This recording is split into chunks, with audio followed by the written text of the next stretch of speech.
Hello एम्बिशियंस, कैसे हो यार तुम सभी लोग। आई नो कि तुम्हारे डेट शीट्स आ चुके हैं और अब तुम लोगों की तैयारी बहुत स्पीड से चल रही होगी और इस कारण से हमारे वन शॉट लेक्चर भी अब थोड़े से स्पीड से आने वाले हैं। हम लोगों ने अब तक सक्सेसफुली बहुत सारे चैप्टर्स कंप्लीट कर लिए हैं और आज हम लोग फिजिकल केमिस्ट्री का सेकंड चैप्टर लेकर के आ गए हैं, दैट इज केमिकल काइनेटिक्स।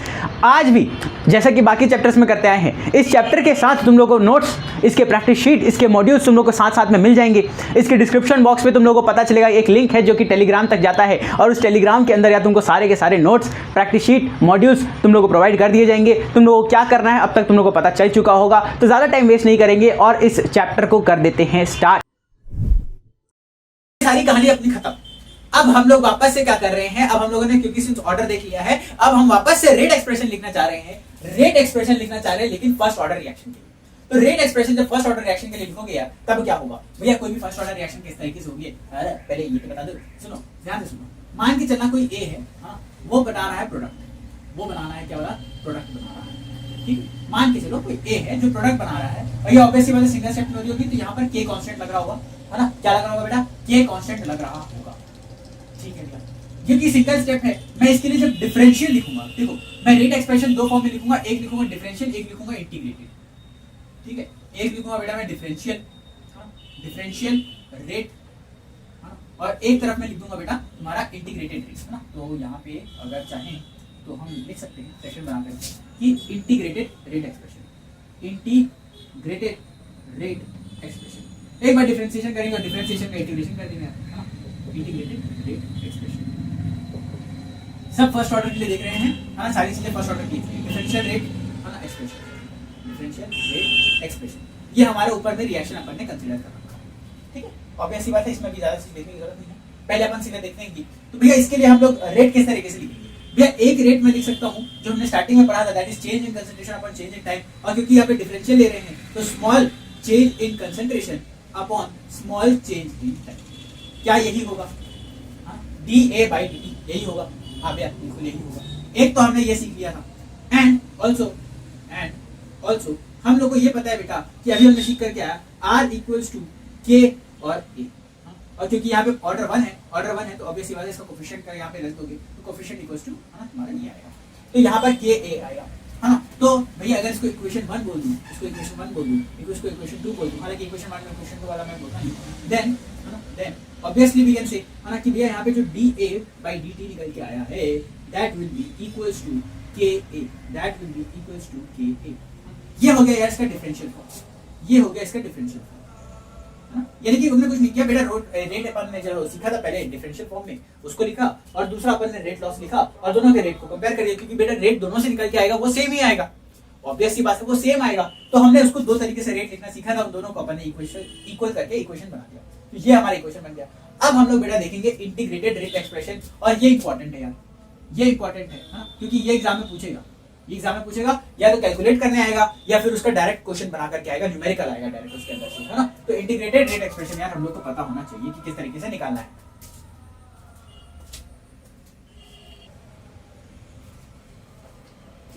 अच्छा यहाँ पे अपन को देखना है, अच्छा एक सेकंड, यहाँ पर बेटा हम लोगों ने नेगेटिव साइन नहीं लगाया, देखो यहाँ पे मिस्टेक हो गई है ना, मिस्टेक हो गई, मिस्टेक नहीं हुई थी मेरे दिमाग में ना, मैं इसको लिखा नहीं था, मैं इसको सोचा था आखिर में बताऊंगा, है ना, इसलिए इधर बताना चालू कर दिया, तो उसके पहले बता दें कि भैया यहाँ पर नेगेटिव साइन आएगा, क्योंकि ये किसके लिए है भैया, रिएक्टेंट साइड के लिए, यानी कि रेट ऑफ अपीयरेंस डिसअपीयरेंस, है ना, प्रोडक्ट साइड के लिए नहीं है। भैया इंटीग्रेटेड रेट एक्सप्रेशन लिख करके लिखा हूँ, इंटीग्रेटेड रेट एक्सप्रेशन में ये वाला जो चीज लिखा है माइनस में DA by D T, minus में DA by D T equals में तुम्हारा यार, है ना, के ए, है ना, इसमें इक्वल्स में तुम्हारा के ए, ये वाला जो एक्सप्रेशन है बस इसी को तो लिखना है, इसी को तो लिखना है। अच्छा एक काम कर सकते हो, क्या ये dt को इधर भेज सकते हो और a को इधर ला सकते हो, क्या a को इधर ला सकते हो, b को इधर ला सकते हो, b को ला सकते हो, तो एक काम करो, इसको लिखो माइनस में da, है ना, अपॉन में da, माइनस में da अपॉन में da, अरे सॉरी नॉट da, a, है ना, गलती से da लिख देता हूं, a, और यहाँ पे हो जाएगा भैया ये पूरा का पूरा k dt, है ना, पूरा का पूरा हो जाएगा ये k dt। अब जब ये आ जाए बेटा तो इसको इंटीग्रेट कर देना, इसको इंटीग्रेट कर देना, इंटीग्रेट कर देना। अच्छा वहां पर पहले मैंने कुछ अजम्पशंस ले लिए थे, ठीक है, उस अजम्पशंस को अपन कहां पे बताएं, यहां पे कहीं बता दें। होपफुली तुम लोग डिफरेंशियल इक्वेशन है ना जो पूरा है नोट कर चुके होगे। मैं एक काम करता हूं, इस चीज को है ना वापस से लिखने के लिए यहां पर कुछ बेसिक चीज लिखनी थी वो फटाफट से यहां पर लिख देता हूं, है ना। जैसे कि इसको मिटा दूं, हाँ मैं एक बार चेक कर लेता हूँ कि पीछे से सही से दिख रहा है कि नहीं, फिर मैं इसको मिटा देता हूँ। ठीक है, दिख रहा है सारी की सारी चीज़ें, हाँ तो ज़्यादा करेंगे नहीं करेंगे, इसको मिटा देते हैं, इसको मिटा देते हैं। बहुत आसान सी चीज़ थी यार, डिफरेंशियल इक्वेशन तो तुम लोग लिख ही लोगे, हाँ और इंटीग्रेशन वाले में थोड़ी सी दिक्कत आती है। ठीक है, चलो पहले मैं तुम लोग कुछ चीजें समझा दूं, है ना, उसके बाद फिर अपन आगे बात करते हैं वहाँ पे, हाँ और फिर मैं कुछ जो रूल्स यहाँ पे यूज करना वाला हूँ उस चीज को इंटीग्रेट करने में, वो मैं यहाँ पे लिखकर चलूंगा। अब ध्यान से सुनना बेटा, a इक्वल टू के प्रोडक्ट बना रहा है, सही है बात है। यहाँ पर पहले है ना, अगर मैं t जीरो की बात करूँ, यानी कि जब हमारा टाइम स्टार्ट हुआ होगा, तो यहाँ पर जो कंसंट्रेशन होगा a का वो होगा C नॉट, और भैया जब मैं t टाइम पर देखूंगा तो मेरे जो कंसंट्रेशन होगा वो होगा बेटा Ct, वो होगा मेरा कंसंट्रेशन जो होगा Ct, है ना। यहाँ पर मैं बोल रहा हूँ ये मेरा इनिशियल कंसंट्रेशन है, जब हमारा रिएक्शन स्टार्ट हुआ होगा तब हमारा t इक्वल्स टू 0 पर C नॉट होगा और t इक्वल्स टू t पर मेरा Ct होगा, है ना। यानी कि ये C नॉट होगा पहले t इक्वल्स टू 0 पर, है ना, और उसके बाद फिर Ct होगा। ठीक है, हालांकि इसको यहाँ पर न लिख करके यहाँ पर लिखा हुआ है ताकि ज्यादा अच्छे से क्लियरिटी हो। ठीक है क्या, ये बात तो हमको समझ में आ गई, ओके क्या, ये बात तो हम लोगों को समझ में आ गई। तो यहाँ पर जब मैं लिमिट्स पुट करूंगा यार, लिमिट्स पुट करूंगा तो मैं कहां से कहां तक पुट करूंगा भैया, मैं इसको C नॉट से Ct तक पुट करूंगा और इसको 0 से t टाइम तक पुट करूंगा, 0 से t टाइम तक पुट करूंगा। भैया ये जो तुमने निकाला है 0 से t टाइम तक और C नॉट से Ct तक, C नॉट से Ct तक मैं ये लिमिट पुट करूंगा, क्योंकि यहाँ पर कंसंट्रेशन है तो कंसंट्रेशन का लिमिट पुट किया है, मेरा यहाँ पर टाइम है तो टाइम का लिमिट पुट किया है। अब ऑब्वियस सी बात है, कुछ लोगों को पता नहीं होगा, है ना, कि भैया अगर dx/x दिख जाए, dx/x दिख जाए तो ये हो जाता है यार ln x के बराबर, है ना, ये हो जाता है ln x के बराबर। ये चीज हम पहला यूज करेंगे। दूसरा, अगर तुम लोग को ये दे रखा है बेटा कि हम लोगों को किसी dx का इंटीग्रेशन करना है, अच्छा यहाँ पे इंटीग्रेशन लगा देना है ना, यहाँ पे मुझे dx का इंटीग्रेशन करना है, तो dx का इंटीग्रेशन अगेन x बन जाता है, dx का इंटीग्रेशन अगेन x बन जाता है।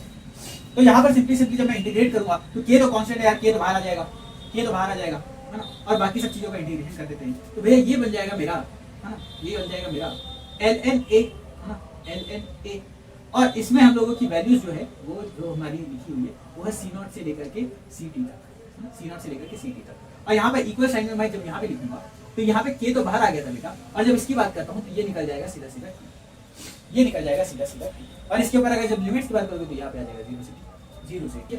अब बेटा ध्यान देना, ये जो नेगेटिव साइन था मैं इसको इधर सब्स्टिट्यूट कर देता हूँ, हाँ इधर नेगेटिव साइन को इधर सब्स्टिट्यूट कर देता हूँ, और अब इसको सॉल्व करते हैं। तो ऑब्वियसली बात है बेटा, upper limit minus lower limit, तो ये क्या बन जाएगा ln Ct, है ना, माइनस में तुम्हारा ln Co, इक्वल्स में तुम्हारा माइनस में Kt, है ना, माइनस में Kt। अब इसको थोड़ा सा सॉल्व करें तो ये हम लिख सकते हैं बेटा ln Ct, है ना, इक्वल्स है ना, माइनस में Kt, है ना, प्लस में तुम्हारा ln Co, प्लस में तुम्हारा ln Co। और यार जब इसको सॉल्व करेंगे तो माइनस Kt को इधर ले आते हैं तो इसको बना देते हैं पॉजिटिव Kt, और ये लिख देंगे बेटा ln Co माइनस में ln Ct। अब याद करो, मैंने तुम लोगों को आज ही एक रूल पढ़ाया था कि भैया अगर हम लोगों को, है ना, ln, है ना, Co, है ना, जैसे कि अगर ln x दिख जाए, है ना, ln x दिख जाए, माइनस में तुमको ln y दिख जाए, तो ये इक्वल हो गया यार तुम्हारे ln x/y की। ये चीज हमने आज की आज पढ़ी थी, याद करना, ये हम लोग आज की आज ही पढ़ के आए हैं। तो भैया यहाँ पर सिंपली मैं ये लिख सकता हूँ, कि Kt equals to ln Co by में Ct, initial by final concentration, एक और चीज हमने यहाँ पढ़ी थी भैया कि जब मुझे ln को कन्वर्ट करना होगा लॉग में तो मैं 0.203 से ना 303 से मल्टीप्लाई कर देता हूँ और उसको लॉग में कन्वर्ट कर देता हूँ। ये भी हमने आज ही पढ़ा था, जल्दी बताओ हमने आज ही पढ़ा है कि नहीं पढ़ा है, ये सारी चीजें, है ना, बिल्कुल पढ़ा है। तो ये वाली चीज को क्या मैं अच्छे तरीके से लिखने के लिए, है ना, अच्छे तरीके से लिखने के लिए यहाँ पर लिखूं, यहाँ पर अगर मैं लिखूंगा तो क्या लिख सकता हूँ भैया, मैं Kt इक्वल्स टू, है ना, Kt इक्वल्स टू 2.303, हाँ 2.303 लॉग में Ct, है ना, sorry C not by Ct, क्या यही आएगा, this is my differential integrated form, this is my integrated form. जल्दी से मैं एक बार चेक कर लूं कि पीछे दिखाई दे रहा है कि नहीं दे रहा है। हल्का सा इसको एंगल इधर करता हूँ ताकि तुम लोगों को दिखाई दे, अब दिखाई दे रहा होगा, ठीक है। चलो तो ये चीज लिख दिया, है ना। अब इस चीज को मैं यहाँ पे मिटा रहा हूँ, है ना, उस चीज को यहाँ पर आगे कंटिन्यू करते हैं, उस चीज को आगे यहाँ पर कंटिन्यू करते हैं। हालांकि कंटिन्यू करना नहीं है, ना, मुझे इंटीग्रेटेड जो फॉर्म में लेकर के आना था वो मैं लेकर के आ गया हूँ, इंटीग्रेटेड फॉर्म में जो मुझे लेकर के आना था वो मैं लेकर के आ गया। सारे रूल्स तुमको क्या करना, साथ साथ में लिखते चलते, सारे रूल्स साथ साथ में लिखते चलते। यानी कि भैया मेरा आंसर आया जो Kt, है ना, इक्वल्स टू 2.303, है ना, लॉग में Co by Ct, CO by CT। इसको याद रखने के लिए बेटा याद रखना कि इनिशियल बाय फाइनल कंसंट्रेशन रखते हैं, इनिशियल बाय फाइनल कंसंट्रेशन रखते हैं, किसी भी चीज की initial value by final value, initial value by final value. ठीक है या नहीं? बिल्कुल ठीक है भैया, बिल्कुल ठीक है। आप कभी गलत पढ़ाते ही नहीं, आप तो कभी गलत पढ़ाते ही नहीं। अब मुझे यहाँ पर कांस्टेंट वाले की वैल्यू निकालनी हो, k की वैल्यू निकालनी हो, तो मैं क्या करूँगा बेटा 2.3 उसको मान लूंगा, t को नीचे ले आऊंगा, t को नीचे ले आऊंगा और साथ में रखूंगा बेटा log CO by CT, log CO by CT। ठीक, ये मेरा k बता देगा, ये वाला मेरा k बता देगा। जब मुझे k निकालना होगा यानी कि यूनिट निकालना होगा, मैं सीधे सीधे ये कर सकता हूँ। हम लोग को बहुत बार रिएक्शन में पूछेगा कि k की वैल्यू फाइंड आउट करो, k की वैल्यू फाइंड आउट करो इसके लिए, है ना, k की वैल्यू फाइंड आउट करो इसके लिए। तो k की वैल्यू फाइंड आउट करने के लिए बेटा तुमको ये करना पड़ेगा, k की वैल्यू फाइंड आउट करने के लिए तुमको ये करना पड़ेगा। इसके साथ हाफ टाइम निकालने आता है यार, है ना, टाइम निकालने आता है। तो ऑब्वियस सी बात है, अगर टाइम को पूछ देगा, है ना, टाइम पीरियड पूछ देगा कि कितना टाइम इसको फर्स्ट ऑर्डर रिएक्शन को कितना टाइम लगेगा, t अगर मैं यहाँ पे लिखूं जो कि होगा मेरा time for completion, time for completion, तो ऑब्वियस सी बात है वो कितना होगा भैया 0.3 अपॉन में k, है ना, और यहाँ पर बेटा log में CO by CT, यही होगा। तो ये तुम्हारा टाइम निकाल देगा, हो गया सिंपल। एक ही फॉर्मूले से हमने कितनी सारी चीजें निकाली है, एक ही से कितनी सारी चीजें निकाली। ये हमारा रेट कांस्टेंट की वैल्यू बता देगा, रेट कांस्टेंट की वैल्यू बता देगा, ये हमको बता देगा time of completion, time of completion. ठीक है, यानी कि कोई भी रिएक्शन अगर फर्स्ट ऑर्डर रिएक्शन है तो उसको कंप्लीट होने में कितना टाइम लगेगा, उसको जब मुझे यूज करना पड़ेगा तो उसके लिए मैं ये वाला फॉर्मूला यूज करूंगा, उसके लिए मैं ये वाला फॉर्मूला यूज करूंगा। फटाफट से इसको नोट करो, फिर हम इसके आगे की बात करते हैं। अभी हमने rate reaction, rate expression for first order differential form में देख लिया, इंटीग्रेशन फॉर्म में देख लिया, अपन ने k की वैल्यू निकाली, अपन ने टाइम की वैल्यू निकाली। अब हम लोगों को हाफ पीरियड भी निकालना है, हाफ टाइम पीरियड भी निकालना है। और ये हमने सारी चीजें देखी है बेटा कंसंट्रेशन के टर्म्स पे, तो इसमें कभी कभी मोल्स के टर्म पे भी पूछता है, तो पहले मोल्स के टर्म में देखेंगे। और फिर कभी कभी यहाँ पर तुम लोगों को अल्फा की वैल्यू पूछता है, यानी कि डिग्री ऑफ डिसोसिएशन की वैल्यू पूछता है, तो वो भी कैलकुलेट करेंगे। तो मैं तुम्हारे सामने से हट रहा हूँ, फटाफट से इस चीज को नोट करो यार, फिर अपन आगे की बात करते हैं। अब हम लोगों ने, है ना, इन टर्म्स ऑफ कंसंट्रेशन देख लिया, तो इन टर्म्स ऑफ मोल भी देख लो यार। अगर प्रेशर बोल रहे बेटा तो वहां पे भी प्रेशर लगा सकते हो, P1 by P2 कर सकते हो, सिंपली बात है। इन टर्म्स ऑफ मोल, है ना, मोल में थोड़ा सा चेंज रहता है इसलिए मैं मोल बता रहा हूँ, प्रेशर बाकी तो तुम सेम तरीके से लिख सकते हो। भैया यहाँ पर क्या होगा, बेसिकली मुझे रिप्लेस करना है ना, पूरे फॉर्मूले में से रिप्लेस करना है, डेरिवेशन नहीं करूंगा, पीछे करके आए हैं तो कोई दिक्कत नहीं, है ना। रिप्लेस करूंगा बेटा C0 को A से और CT को मैं बोलूंगा बेटा A माइनस x से, यानी कि भैया पहले A मोल थे, अब A मोल में से कुछ कम हो गया, A मोल था इनिशियल मोल, A मोल में से कुछ मेरा कम हो गया, ये मेरा फाइनल मोल है। ठीक है, ये मेरा फाइनल मोल, ये समझ में आई बात, बिल्कुल समझ में आई है। अब इसमें यार फटाफट से लगा दो, है ना, रेट एक्सप्रेशन। तो भैया वो निकल के आया था, जो हमारा निकल के आया था फॉर्मूला, दैट वाज KT, है ना, KT बराबर में, KT बराबर में तुम्हारा आ जाएगा यहाँ पर 2.303 मल्टीप्लाई बाय 2.303 मल्टीप्लाई करेंगे जरूरत नहीं, है ना, लॉग, है ना, सिंपली से उसमें बेटा C0 बाय लिखा था, इसमें लिखोगे A बाय माइनस x। अब सुनो सीधा से यार k और t के लिए दोनों के लिए इसका फॉर्मूला बना सकते हो, है ना। सिंपली अगर k निकालना होगा तो t को डिवाइड कर देना, t निकालना होगा तो k को डिवाइड करना, दैट्स इट। भैया ये हमारा इन टर्म्स ऑफ मोल हो गया, इन टर्म्स ऑफ मोल हो गया, इन टर्म्स ऑफ मोल हो गया। अब मैं यार चाहता हूं कि डिग्री ऑफ डिसोसिएशन कैलकुलेट करो, है ना, डिग्री ऑफ डिसोसिएशन, DOD बोलते हैं भैया इसको भी। मैंने लास्ट क्लास में यानी कि अपन जब सॉल्यूशन चैप्टर पढ़ रहे थे वहां पर मैंने हल्का हल्का इसको समझाया था, डिग्री ऑफ डिसोसिएशन क्या होता है ना। मैंने वहां पे बताया था कि भैया हमारा कितना डिग्री ऑफ डिसोसिएशन निकालने का मतलब है कितना मोल डिसोसिएट हुआ है अपॉन में टोटल नंबर ऑफ मोल्स, है ना। डिग्री ऑफ डिसोसिएशन अगर चाहूं तो मैं यहाँ पे अल्फा से रिप्रेजेंट कर सकता हूँ, तो अल्फा की जो वैल्यू होती है वो बेसिकली निकल के आएगी number of moles dissociated, number of moles dissociated मतलब कितना ब्रेक डाउन हुआ, है ना, डिसोसिएटेड अपॉन में initial number of moles, initial number of moles. हाँ, अगर इसकी बात करें बेटा तो इसके अकॉर्डिंग अल्फा की वैल्यू निकल के आएगी, अल्फा की वैल्यू निकल के आएगा भैया x मेरा मोल कम हुआ है, x मेरा कम हुआ है अपॉन में a, तो अल्फा की वैल्यू बेटा आएगी x माइनस x अपॉन में a, x अपॉन में a। क्लियर है क्या? क्लियर है क्या? चलिए अब भैया मैं चाहता हूँ कि मैं इसको कन्वर्ट करूँ, है ना, मैं चाहता हूँ कि इस वाले फॉर्मेट को थोड़ा सा कन्वर्ट करूँ, कन्वर्ट करके जब मैं इसको लिखूंगा तब मेरे को क्या बोलते हैं थोड़ा सा आसानी रहेगी, है ना। इसको मैं कन्वर्ट करके लिखना चाहता हूँ, तो यार इसको जब मैं कन्वर्ट करना शुरू करूंगा तो मैं पहले लिखता हूँ KT इक्वल्स, है ना, KT इक्वल्स ln में, है ना, a अपॉन में a माइनस x। हाँ यार, क्या मैं इसको ये लिख सकता हूँ? मैंने यार 2.303 वाले हटा दिया, है ना, 2.303 वाले को हटा दिया, अब मैं यहाँ पे फिलहाल ln ले रहा हूँ, है ना, क्या ले रहा हूँ बेटा? ln ले रहा हूँ। क्या मैं ये लिख सकता हूँ? क्या मैं ये लिख सकता हूँ? जल्दी बताओ। बिल्कुल लिख सकते हैं भैया। अब मैं चाहता हूँ बेटा कि एक काम करना, ln में, है ना, तुम क्या करना, इसको क्योंकि x बाय a के टर्म में लाना है, मैं इसको उल्टा कर देता हूँ, a माइनस x ऊपर रखता हूँ और नीचे ले आता हूँ a, और यहाँ पर था KT। अब सुनना बेटा, ऐसा जब करते हैं तब क्या होता है, तो अगर मैं ln, है ना, ln अगर a बाई a लिखा है, a बाई b लिखा है, इसको मैं b बाई a करूंगा तो वहां पे नेगेटिव साइन आ जाता है और ये b बाई a में कन्वर्ट हो जाता है। यानी कि यहाँ पर कहीं ना कहीं नेगेटिव साइन आया होगा, और इस नेगेटिव टाइम को मैं इधर भेज देता हूँ, इसके पास भेज देता हूँ, मैं बोलता हूँ केटी तू रख ले, केटी तू रख ले। एलन को पसंद नहीं है, केटी को दे दिया, केटी को रख ले, बोलता है केटी तू रख ले, ठीक है। तो केटी ने बेटा देखो केटी बहुत अच्छा इंसान है, तो वो क्या करता है बेटा रख लेता है, किसी भी चीज को इस तरीके से रख लेता है।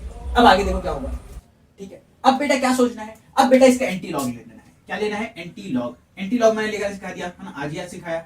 एंटी लॉग कैसे लेते हैं भैया, एंटी लॉग ऐसे लेते हैं कि अगर फिलहाल मान ले चले है ना, यहाँ पर चलते हैं है ना, जैसे कि मान के चलो ln e 5 लिखा हुआ है और यहाँ पे लिखा हुआ है 2, ln e 5 और यहाँ पे लिखा हुआ है 2। इसका मतलब ये है कि e की पावर में है ना, e की पावर में जब मैं 2 रखूंगा तो मेरा आंसर 5 आना चाहिए। इसको एक्सचेंज करना है बेटा, इसको एक्सचेंज करना रहता है। याद है कि नहीं है, याद है कि नहीं है, आज ही तो बताया है और आज ही भूल गए हैं गजनी लोग। तो यहाँ पे भैया हम लोग सिंपली क्या कर देंगे, अपन इसका एंटी लॉग ले देंगे। अपने को पता है ln होता है तो बेस e होता है, ln होता है तो बेस e होता है, तो e की पावर में ऐसा क्या रखूं कि मेरा आंसर ये आ जाए, सिंपल सी बात है ना। तो e की पावर में भैया माइनस kt रखोगे है ना, माइनस kt रखोगे तो आंसर हमारा आ जाएगा a minus x upon b a। यहाँ से हमने बेटा ले लिया एंटी लॉग, एंटी लॉग इसको बोलते हैं एंटी लॉग लेना।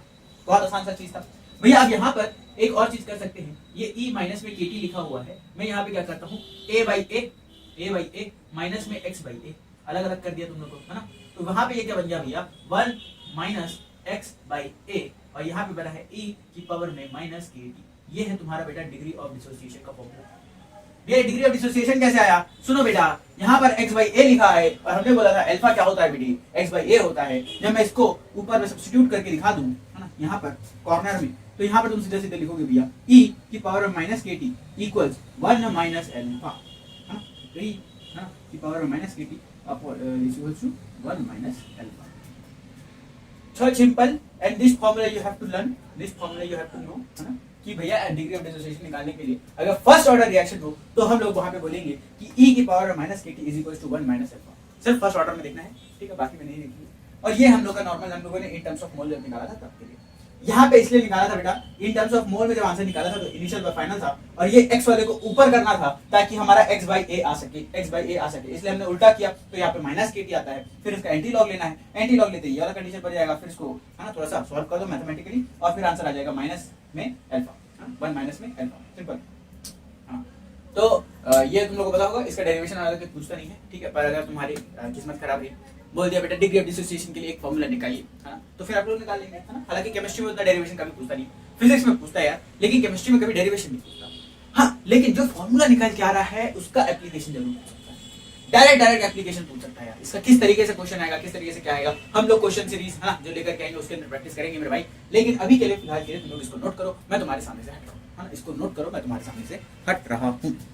चलो अब भैया हम लोग देखेंगे कि हाफ लाइफ कैसे निकालनी है। हाफ लाइफ को टी हाफ या फिर टी 50% भी बोलते हैं यार, है ना। इसमें बेसिकली होता क्या है, सुनो, बहुत लोग ना गड़बड़ करते हैं, लोगों को समझ ही नहीं आती कि बेटा टी 50% है क्या। सुनो बेटा, मैं बोल रहा हूँ, मैं ये बोल रहा हूँ कि मेरे पास यहाँ पर अभी कोई रिएक्टेंट है, कोई ये एक रिएक्टेंट है, ठीक है, मान के चलना ये एक रिएक्टेंट है। अब इस रिएक्टेंट को आखिर कितना टाइम लगा आधा होने में, this is my T half, this is my T half. यानी कि भैया टी हाफ वो टाइम है जिस टाइम पर यहाँ पे मेरा टी हाफ मिलेगा, है ना, ये सब में टी हाफ मिलेगा। यहाँ पर भैया मेरा को है ना टी हाफ का मतलब वो टाइम जिस टाइम पर मेरा जो रिएक्टेंट का कंसंट्रेशन है वो अभी आधा हो गया है। यानी कि आधा जो कंसंट्रेशन था मेरा रिएक्टेंट का वो हो गया डिकम्पोज, वो हो गया बेटा डिकम्पोज। रेडियो एक्टिव एलिमेंट अगर कोई दे रखा है, जैसे कि यूरेनियम दे रखा है, ठीक है, फॉर एग्जांपल मान के चलते हैं यूरेनियम दे रखा है, तो यूरेनियम का आधा %, जैसे कि मैं बोल रहा हूँ कि अगर 10 ग्राम यूरेनियम था, ठीक है, वो डिकम्पोज हो रहा है, रेडियो एक्टिव है ना, तो ऑब्वियस बात है रेडियो एक्टिविटी के कारण से डिकम्पोज होना चालू होगा। तो भैया वो डिकम्पोज हो रहा है, तो मैं पूछूंगा बेटा ऐसे कौन से टाइम पे या कितने टाइम पर मेरा आधा यूरेनियम डिकम्पोज हो गया होगा, उसको बोलते हैं हाफ लाइफ, उसको बोलते हैं हाफ लाइफ। भैया ऑब्वियस सी बात है 5 ग्राम यूरेनियम किस टाइम पर होगा, उस चीज को मैं क्या बोलूंगा, हाफ लाइफ बोलूंगा। अगर मैं उसके आगे फिर बोलूंगा कि बेटा इस 5 ग्राम के लिए हाफ लाइफ और निकाल, तो इसका जो आधा होगा उसको मैं इसका टी हाफ बोलूंगा। समझा? जब मेरा ये 100% रिएक्टेंट हो गया तो उसके बाद ये टी हाफ होगा, जब मेरा ये आधा हो जाएगा, ये ऐसा आधा हो जाएगा। बात समझिए, इसको बोलते हैं हम लोग यार टी हाफ निकालना, है ना, इस तरीके से निकालना है हम लोग, इस तरीके से निकालना है। बहुत लोग यहाँ पर कंफ्यूज होते हैं, ठीक है, इसके ऊपर देखेंगे, एक आध क्वेश्चन भी करेंगे, है ना, ट्राई करेंगे क्वेश्चन करने का, ट्राई जरूरी नहीं करनी, क्योंकि देखो टाइम कम है, मुझे पहले तुम लोग का सिलेबस कंप्लीट कराना है, उसके बाद हम लोग क्वेश्चन सीरीज के अंदर सारी की सारी प्रैक्टिस तो करेंगे ही करेंगे। तो इस कारण से अलग अलग सेपरेट रखो तो ज्यादा मजा भी आता। चलो भैया हाफ लाइफ और टी 50% है ना, कैसे निकालेंगे सुनो। तो पहले यहाँ पे तो लिखो the time eight which the half of the reactant is decomposed, ठीक है। फटाफट से इसको नोट करो, ये है इसका डेफिनेशन। हाफ लाइफ किसको बोलते हैं, इसको बोलते हैं। अब हम लोगों को कैलकुलेट करना है, तो ऑब्वियस सी बात है भैया, एट है ना T0 हमारा कंसंट्रेशन था C0 भैया, एट T पे हमारा कंसंट्रेशन हुआ करता था CT, है ना CT। अब मैं ये बोल रहा हूँ कि बेटा हम लोग का ऐसा टाइम है T हाफ जहां पे मेरा फाइनल कंसंट्रेशन इनिशियल कंसंट्रेशन के आधे हो रखा है, यानी कि बेटा यहाँ पर CT की वैल्यू तुमको पुट करनी है C0 बाय हाफ। और जब इसको C0 बाय हाफ पुट करोगे तो मैं इसको बोलूंगा यहाँ पे जो टाइम पीरियड है वो होगा मेरा T हाफ, जो मेरा टाइम पीरियड है वो होगा मेरा T हाफ। क्या समझ में आया तुम लोग को भैया? फॉर्मूला हम लोग को याद हो चुका है, नहीं हुआ ना तुम लोग याद? बोलो नहीं हुआ ना तुम लोग याद? क्यों नहीं हुआ भैया? अभी तो आपने लिखवाया है। अरे यार अभी लिखवाया है तो भी याद हो जाना चाहिए, तो भी क्या हो जाना चाहिए, याद हो जाना चाहिए भैया। KT इक्वल्स लॉग में 2.303 2.3 मान लेते हैं, ठीक है। लॉग में हमारा initial concentration bye final concentration, ये होता है हमारा फॉर्मूला, ये हो गए है फॉर्मूला। अब भैया हम लोग को ऑब्वियस बात है टी हाफ निकालना है, तो यहाँ पे टी हाफ रख दो, है ना। के को नीचे ले जाओ, है ना। यहाँ पर लॉग था तो लॉग रहने दो, और यहाँ पर कल्याण करेंगे भैया C0 और टी की बजाय C0 बाय 2 पुट कर देंगे, क्योंकि हमारा इनिशियल कंसंट्रेशन का आधा हो चुका है फाइनल कंसंट्रेशन, ठीक है भैया। जब मैं ऐसा करूंगा बेटा तो ये कटेगा, ये जो नीचे है ऊपर आ जाएगा, ठीक है भैया। यानी कि ये 2.3 बाय के, है ना, बना देगा लॉग में 2। और अब होपफुली, है ना, तुम लोगों को बेटा होपफुली तुम लोगों को log 2 की वैल्यू याद होगी, है ना। log 2 की वैल्यू बेटा निकल जाएगी 0.3, ऑलमोस्ट तुम 0.3 मान सकते हो, ठीक है। ऐसे तो आती है ना अच्छी खासी, लेकिन तुम उसको 0.3 मान लो, कोई दिक्कत नहीं, कोई भी दिक्कत नहीं है। तो भैया 2.3 बाय के, है ना, और यहाँ पर मल्टीप्लाई करना पड़ेगा 0.3, मल्टीप्लाई करना पड़ेगा भैया 0.3। तो ये समथिंग निकल के आएगा यार तुम्हारा, है ना। यहाँ पर टी हाफ इक्वल्स 0.693 बाय, ये है मेरे टी हाफ का फॉर्मूला, ये है मेरे टी हाफ का फॉर्मूला। एग्जाम में देख लेना कि 0.693 से कट रहा है, या फिर इसको ऑलमोस्ट सिमिलर टू 0.7 भी मान सकते हो, 0.7 बाय की भी मान सकते हो, डिपेंडिंग ऑन कैलकुलेशन किस तरीके से करना है, वहां पर डिपेंड करेगा कि तुम कौन सा चीज यूज करोगे, ठीक है। 0.693 एग्जाम में कभी भी आएगा बेटा, यही वैल्यू लिख करके आना, यही वैल्यू लिख करके आना, और कुछ मत लिख करके आना, है ना, होशियारों की तरह। और बेटा इसको और क्या लिख सकते हो भैया, T half equals ln2 bye के, ln2 बाय के, ये भी लिख सकते हो, ठीक है, ln2 बाय के। जब मैं ln2 लिखता हूँ बेटा तो ये वाला वैल्यू नहीं लिखते है ना, 2.303 वाला हटा देंगे, तो ln2 बाय के, ये भी सही है, सारे सही है।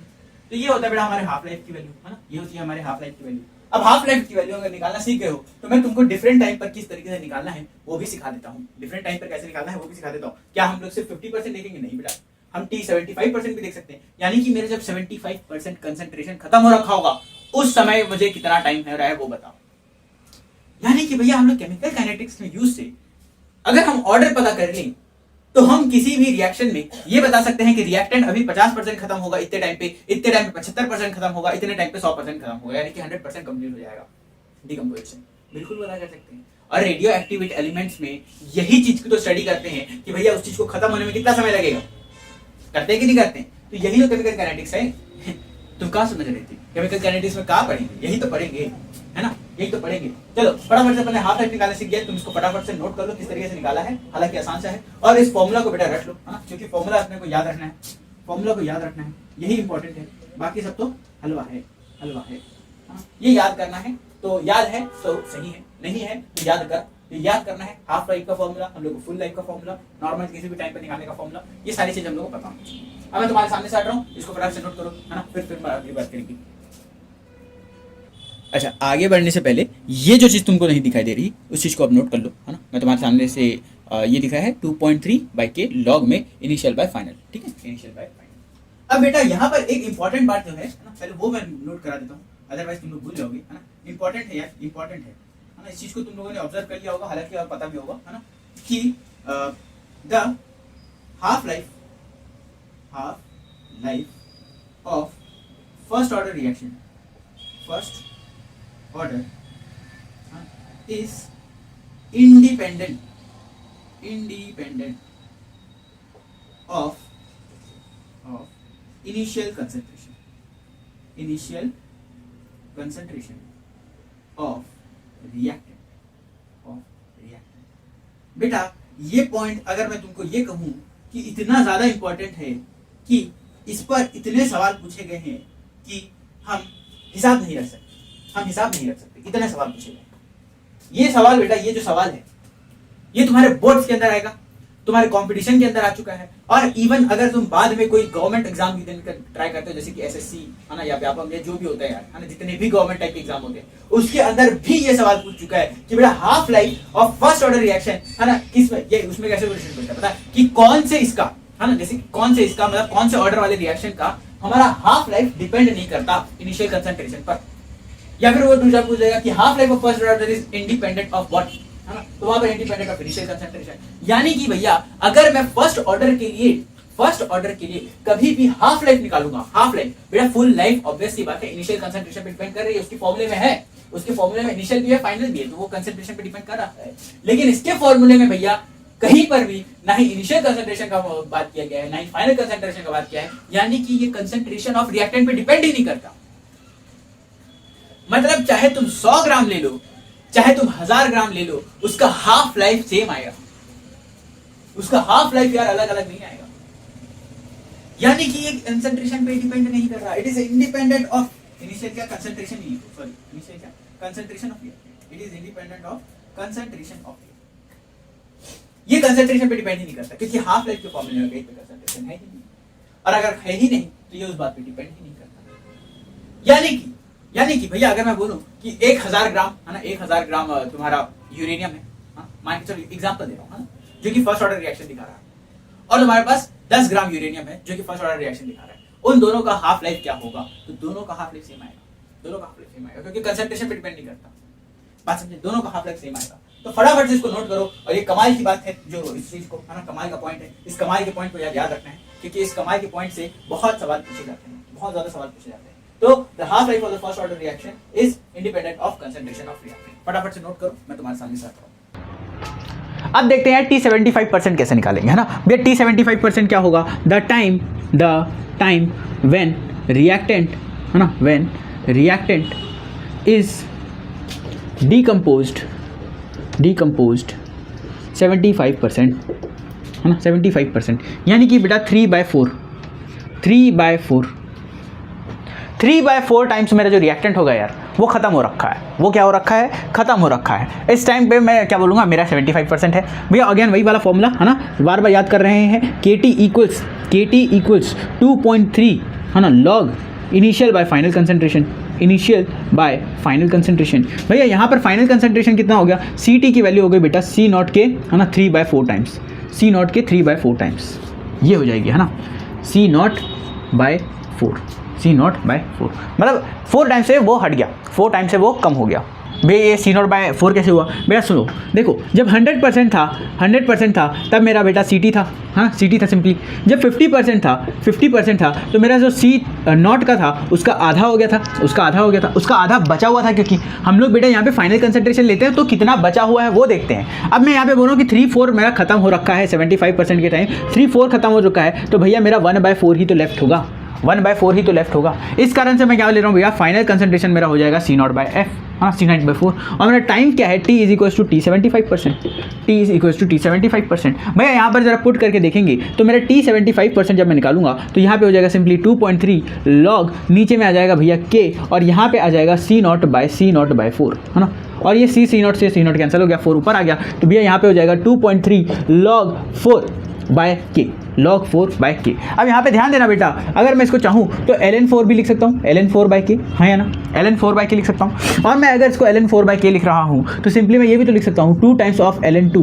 इज इक्वल्स टू K, है ना, सॉरी अपॉन में K, ये भी लिख सकता हूँ। और भैया ये कुछ नहीं लिखा, but it is 2 times of T50%, it is 2 times of 50%, यानी कि भैया मेरे हाफ लाइफ का 2 गुना मेरा 75% खत्म होने में लगेगा।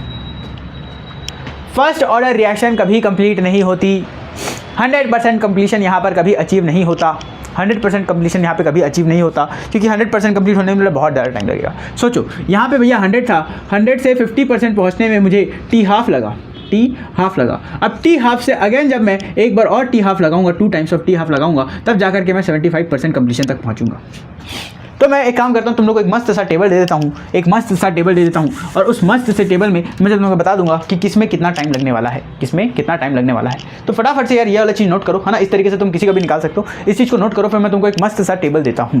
तो अब ये है तुम्हारे सामने बेटा मस्त सी टेबल। मस्त सी टेबल में भैया टी 75% निकालना है तो 2 टाइम्स ऑफ टी 50% होता है। भैया टी 90% निकालना होता है, वो होता है 3.33 टाइम्स ऑफ टी 50%। भैया जो 99% होता है, टी 99% पे जब निकालूंगा तो दैट इज 6 है ना, ये मल्टीप्लाई बाय 2 हो गया, ध्यान देना 6.66 इंटू टी टू पावर 50%, है ना, टी की पावर 50%, पावर बोल रहा हूँ मतलब टी 50% यार, है ना, सिंपल सी बात।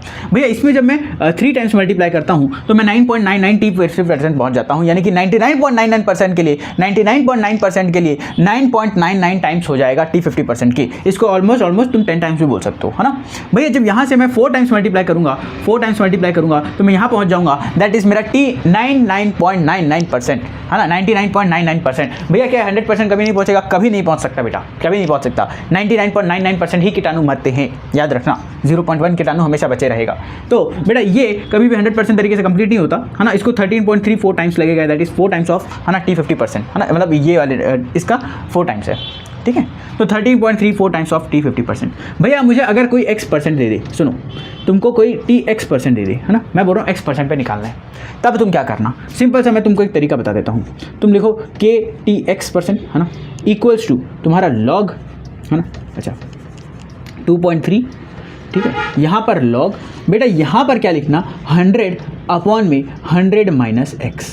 ये हो गया तुम्हारा फॉर्मूला जो तुमको पता होना चाहिए, बाकी सारी चीज़ें ऑटोमेटिक निकाल लोगे, ये पता होना चाहिए।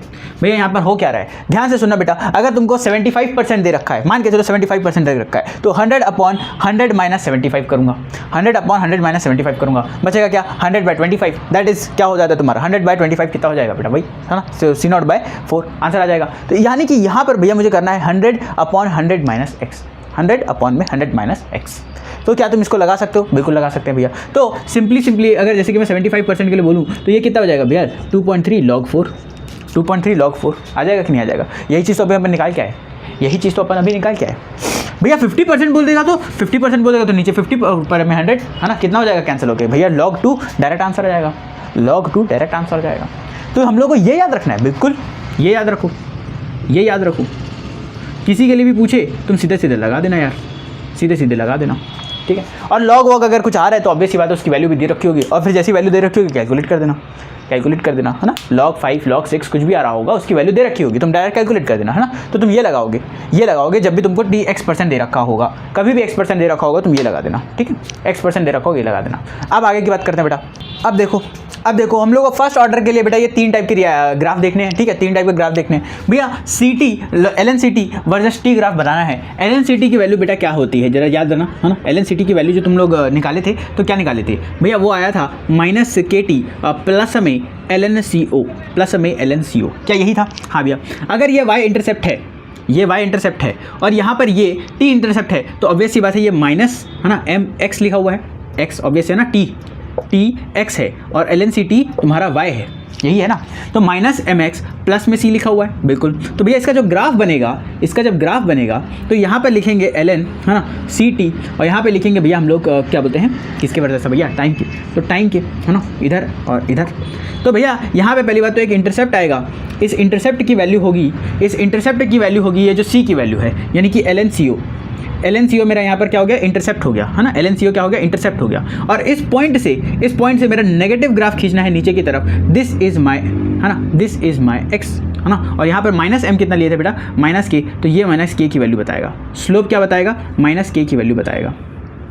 स्लोप क्या बताएगा यार, -k की वैल्यू बताएगा, है ना। तो हमारा याद रखना है यहाँ पर स्लोप जो आया है ना, स्लोप जो आया है वो कैसा है, नेगेटिव है। जो इंटरसेप्ट आया है वो कैसा है बेटा, पॉजिटिव है। इंटरसेप्ट कैसा है, पॉजिटिव है। भैया जब रेट वर्सेस कंसंट्रेशन वाला ग्राफ बनाएंगे, रेट वर्सेस कंसंट्रेशन के लिए बेटा रेट लॉ लिखना पड़ेगा। तो यहाँ पे सीधा लिखोगे भैया रेट और ए, क्योंकि इसकी क्या बोलते हैं हम लोग, क्या मानते हैं, ऑर्डर 1 होता है, तो इसका हाईएस्ट पावर कितना होना चाहिए बेटा, 1 होना चाहिए। कुछ और डालूंगा तो ऑब्वियस बात है चेंज हो जाएगा। तो कंसंट्रेशन के हिसाब से जब तुम देखोगे तो जैसे जैसा मैं कंसंट्रेशन को इंक्रीज़ करूँगा, ये सीधा सीधा दिख रहा है क्या, रेट, भैया यहाँ पर रेट और यहाँ पर है तुम्हारा कंसंट्रेशन, क्या है, यहाँ पर है तुम्हारा कंसंट्रेशन। तो ये चीज़ हो गई वाई, है ना, सॉरी ये चीज़ हो गई एक्स, ये चीज़ हो गई तुम्हारी वाई, और ये चीज़ जो तुमने लिखी हुई है ये होगी एम, है ना। तो ये हो गया सीधा सीधा Y equals to M X, Y is equals to M X यानी कि यार straight line, Y is equals to M X यानी कि स्ट्रेट लाइन। भैया यहाँ पर स्लोप क्या बताएगा, स्लोप बताएगा तुमको के, स्लोप बताएगा मुझे के, भैया यहाँ पे क्या है, जीरो है ना, यहाँ पर क्या है, जीरो है, यानी कि रेट वर्सेस कंसंट्रेशन का ग्राफ भैया स्ट्रेट लाइन निकल के आएगा। भैया टी हाफ है ना, और सी नॉट के बीच में टी हाफ की वैल्यू होती है भैया 693 अपॉन में के, यहाँ पर कहीं पर भी सी नॉट आता ही नहीं है, सी नॉट आता ही नहीं है। तो अगर मैं इस तरीके की वैल्यू खींचूँ, है ना, इस तरीके की खींचूँ, तो यहाँ पे मेरा ऑब्वियस सी बात है एक इंटरसेप्ट आएगा, एक इंटरसेप्ट आएगा जिसकी वैल्यू क्या होगी बेटा, ये जो वैल्यू निकल के आई है ना, दैट इज 693 अपॉन में के, और यहाँ से जो लाइन खींचेगी वो बिल्कुल सीधी रहेगी, यानी कि बेटा वो कंसंट्रेशन पे डिपेंड नहीं कर रहा, कंसंट्रेशन पे डिपेंड नहीं कर रहा, सी नॉट पे डिपेंड नहीं कर रहा, इनिशियल कंसंट्रेशन पे डिपेंड नहीं कर रहा। तो इनिशियल कंसंट्रेशन के लिए वो एक स्ट्रेट लाइन आएगी, ऐसे वाली पैरेलल लाइन, ठीक है। तो ये तुम्हारे पास तीन ग्राफ हो गए, होपफुली तुम लोगों को ग्राफ समझ में आता होगा, है ना, और ग्राफ समझ कहीं पर कोई डिपेंड नहीं होगा, है ना। तो ये स्ट्रेट लाइन की इक्वेशन होती है, तो स्ट्रेट लाइन आया है, वो नेगेटिव वाला निकल के आती है, तो वहाँ पे नेगेटिव आया हुआ है, ठीक है। तो इंटरसेप्ट क्या होती है, वैल्यू बहुत सारी मैंने मेंशन कर दिए। तो ये ग्राफ है तुम्हारे फर्स्ट ऑर्डर रिएक्शन के लिए बेटा। अब हम लोग आगे का टॉपिक देखते हैं। अब मैं तुमको एक ट्रिक सिखाता हूँ। क्या ट्रिक आता हूँ बेटा, ट्रिक सिखाता हूँ, क्योंकि हमको देखो फोकस ज़्यादा करना है बेटा फर्स्ट ऑर्डर रिएक्शन पे, फोकस ज़्यादा करना है फर्स्ट ऑर्डर रिएक्शन पे, क्योंकि हमारे फर्स्ट ऑर्डर रिएक्शन से ज़्यादा क्वेश्चन बनते हैं, फर्स्ट ऑर्डर रिएक्शन से ज़्यादा क्वेश्चन बनते हैं, तो हम लोग फर्स्ट ऑर्डर पे फोकस करेंगे, और किसी पे करेंगे, है ना, जैसे सेकंड ऑर्डर पे और जीरो ऑर्डर पे उतना ज़्यादा हम लोग को जरूरत नहीं पड़ेगी ट्रिक की, बस यहाँ पर जरूरत पड़ती है, क्योंकि यहाँ पर थोड़े से ट्रिकी क्वेश्चन आते हैं, ट्रिकी क्वेश्चन यहाँ पे आते हैं, तो ट्रिक जहाँ पे ट्रिकी क्वेश्चन आएंगे वहाँ पे ट्रिक लगाएंगे। और ट्रिक भी क्या ही बोलोगे इसको, एक छोटा सा ऑब्जर्वेशन है यार, एक छोटा सा ऑब्जर्वेशन है, एक छोटा सा तरीका है इसको सॉल्व करने का, वो मैं तुम लोग को बताने वाला हूँ। चलो अब मैं तुमको बेटा फर्स्ट ऑर्डर रिएक्शन को सॉल्व करने का एक मस्त सा तरीका बताने वाला हूँ, जिसको बोलते हैं भैया का तरीका, भैया का तरीका। सुनो बेटा, अगर तुमने ऑब्जर्व किया हो इस बात को कि भैया मेरा पहला, है ना, यहाँ पे फाइनल एक कंसंट्रेशन था, ठीक है। इस फाइनल कंसंट्रेशन पे जब टी हाफ हुआ, तो टी हाफ होने के बाद मेरा यहाँ पर क्या हुआ, जो कंसंट्रेशन था, पहले इनिशियल कंसंट्रेशन था यहाँ पे, है ना, इनिशियल कंसंट्रेशन का हाफ हो गया, ठीक है। अगर इसमें टी हाफ और लगा दूँ, इसमें टी हाफ और लगा दूँ, तो मेरा ये जो कंसंट्रेशन है जो आधा हो रखा है उसका भी आधा हो जाएगा, that is C naught by 4, होगा कि नहीं होगा। और देखा जाए तो यही 75% था, इस टोटल वाले का तो 75% है ना ये, पर इसके लिए तो ये 50% है, इसके लिए तो 50% है, यानी कि मैं बस 50%। अब इसमें से अगेन 50% कम कर देता हूँ, तो टी हाफ निकालूंगा, तो ये मेरा अगर क्या बोलते हैं कंसंट्रेशन बन गया, तो इसका 50% खत्म होने में मुझे भैया टाइम लगेगा सी नॉट बाई 8, हाँ या ना, हाँ या ना भैया। इसके बाद जब मैं एक और टी हाफ लगाऊंगा तो मुझे भैया टाइम लगेगा C naught by 16, and so on चलता रहेगा, ये सो ऑन चलता रहेगा। यानी कि भैया पहले तो सी नॉट था, सी नॉट का आधा हुआ तो इतना, अब इस चीज़ का आधा निकाला तो इतना, इस चीज़ का आधा निकाला तो इतना, इस चीज़ का आधा निकाला तो इतना, और हर बार टी हाफ टाइम लगते जाएगा। इस कारण से हमने बोला था बेटा कि 75% होने में 2 टाइम्स ऑफ टी हाफ लगता, ठीक है। तो भैया ये तो समझ में आ गया, ये तो समझ में आ गया। अब सोचो जो हम तुमको बताने वाले हैं वो सोचना। भैया ये लिखा है सी नॉट बाई 2, हाँ भैया सी नॉट बाई 2 लिखा है, ये लिखा है भैया सी नॉट बाई 2 का स्क्वायर, अरे हाँ बिल्कुल ये भी लिखा है भैया, ये लिखा है सी नॉट बाई 2 का क्यूब, ओए होए होए होए बात तो सही है। और ये लिखा है बेटा सी नॉट बाई, है ना, 2 का पावर 4, बिल्कुल भैया यही लिखा हुआ है। यानी कि मैं जितने टाइम्स टी हाफ लेते जा रहा हूँ उसका स्क्वायर, उसका क्यूब, उसका 4, उसकी पावर 5, उसकी पावर 6 चलता रहेगा, बिल्कुल चलता रहेगा। यानी कि तुमको याद रखना है कि बेटा अगर मैं बोलूँ n times of T half है, तो तुमको सिंपली करना है कि भैया इनिशियल कंसंट्रेशन में अपॉन में 2 और उसकी पावर में रख देना है n, उसकी पावर में रख देना है n। ये है तरीका। एक क्वेश्चन तुम लोगों को मैं करके दिखाऊंगा, और कैसे तुम बहुत लेंदी क्वेश्चन को सेकंड्स में कर सकते हो यार, उस चीज़ को मैं तुम लोग को अभी करके दिखाऊंगा, सिखाऊंगा, तुम लोग को बताऊंगा कि किस तरीके से किया जाता है। यहाँ पर समझ में आ गया होगा भैया N T half is equal to C naught by 2n, यानी कि भैया मैं बोल रहा हूँ कि मुझे चाहिए 6 times of T half. 6 times of T half कितना होगा, तो इनिशियल कंसंट्रेशन का बेटा 2 टाइम्स ऑफ 6 हो जाएगा, 2 की पावर में 6 हो जाएगा, सिंपल खत्म, ये हो जाएगा वैल्यू उसका, ठीक। तो मैं तुम लोगों को यार है ना तरीका बता दिया, सिखा दिया कि भैया ये हमें भैया का तरीका, अब इसको इस्तेमाल करके दिखाया जाए, है ना। एक क्वेश्चन लेते हैं तुम लोग के लिए और उस क्वेश्चन में तुम लोग को मैं ये अप्लाई करके दिखाता हूँ कि किस तरीके से तुम बेटा बहुत लेंदी क्वेश्चन को, एक अच्छे खासे टाइम लेने वाले क्वेश्चन को जो तुम्हारा 4 से 5 मिनट खा सकता है, उसको 1 मिनट के अंदर कैसे सॉल्व करोगे। 1 मिनट क्या कुछ सेकंड्स लगेंगे और ज़्यादा से ज़्यादा 30, 40 से 50 सेकंड, है ना, उसके अंदर में तुम सॉल्व कर दोगे। ठीक है, मैं तुम लोग करके दिखाता हूँ, मैं क्वेश्चन लिखता हूँ यहाँ पर और उसके बाद मैं तुम लोग को करके दिखाता हूँ। तो बेटा मैंने तुम्हारे सामने 2 सवाल रखे हैं, एक ये सवाल है और एक ये सवाल है। अब इसको फटाफट से तुम अपने हिसाब से ट्राई करने की कोशिश करो, है ना। वीडियो को पॉज करो और एक बार अपने हिसाब से ट्राई करने की कोशिश करो, फिर मैं तुमको सिखाता हूँ कि इस क्वेश्चन को करने का अप्रोच कैसा होता है ना, भैया के तरीके से इसको किस तरीके से सॉल्व किया जा सकता है, ये हम तुमको सिखाएंगे। पहले तुम इसको है ना एक बार कोशिश कर लो, कुछ करो, होगा। ठीक है, कितना समय लगेगा, 10, 15, 20 मिनट है ना सॉल्व करने में लगेगा। ठीक है, चलो इसको फटाफट से देखते हैं। भैया अब first order reaction has a specific rate है ना ऑफ 0.2, ठीक है, 10⁻², ठीक है। And how much time will it take for 20 gram of reactant to reduce to 5 gram. पहले बताना भैया हम लोगों को क्या निकालना है, 20 ग्राम को 5 ग्राम में कन्वर्ट होने में कितना टाइम लगेगा। भैया ऑब्वियस सी बात है 20 ग्राम है तो इसको पहले 10 ग्राम में कन्वर्ट करेंगे, फिर 10 ग्राम से 5 ग्राम में कन्वर्ट करेंगे। अगर 20 से 10 में जाएगा तो ऑब्वियस सी बात है टी हाफ लगेगा, और 10 से 5 में जाएगा तो अगेन टी हाफ लगेगा, यानी कि मुझे 2 टाइम्स ऑफ टी हाफ निकालना है, दैट्स इट। भैया टी हाफ का फॉर्मूला होता है भैया 0.693 अपॉन में के, है ना। इसको मैं यार मस्त से लिख देता हूँ फटाफट से, 0.693 अपॉन में के, है ना। तो हमारा इसकी वैल्यू है ना 0.693 के की वैल्यू है यार हम लोग को दे रखी है, इसकी वैल्यू 10 की पावर में -2, ठीक है। तो भैया यहाँ पे से टी हाफ कितना निकल के आएगा, टी हाफ यार ऊपर से मल्टीप्लाई कर दो तो 10 की पावर 2 बन जाएगा, तो ऑब्वियस बात है 69.3 निकल के आएगा, 69.3 निकल के आएगा। मुझे जो निकालना है वो होना चाहिए 2 टाइम्स ऑफ टाइम, है ना, 2 टाइम्स ऑफ टी हाफ, है ना, क्योंकि अपने देख लिया ना 2 टाइम्स लगेगा। तो भैया 69.3 मल्टीप्लाई बाय 2 कर दो, तो अब ऐसी बात है कितना हो जाएगा भैया, ये 3 का मेरा 6 हो जाएगा। और मुझे तो यहाँ पर डेसिमल के बाद 6 सिर्फ एक ही आंसर में दिख रहा है, खत्म। भैया डेसिमल के बाद 6 होगा ना यार, तो डेसिमल के बाद 6 तो एक ही आंसर में दिख रहा था, पर खत्म। अच्छा एक और आंसर में था, सॉरी एक और आंसर में था, तो भैया चेक कर लेते हैं इसको, तो 69 का भैया 9, 9, 18 1 कैरी हो जाएगा, ठीक है। और यहाँ पे 6, 6, 12, 13, 138 सही है, 138 सही है, 238 होने नहीं है, ठीक है, ये वाला गलत है। अब ऐसी बात है ना, वहाँ पे 6 लिया हुआ रखा है, 12 होगा तो वहाँ पे 13 बनेगा, खत्म। बताओ कितना समय लगा भैया, 1 मिनट भी नहीं लगा, हमने सवाल उड़ा दिया।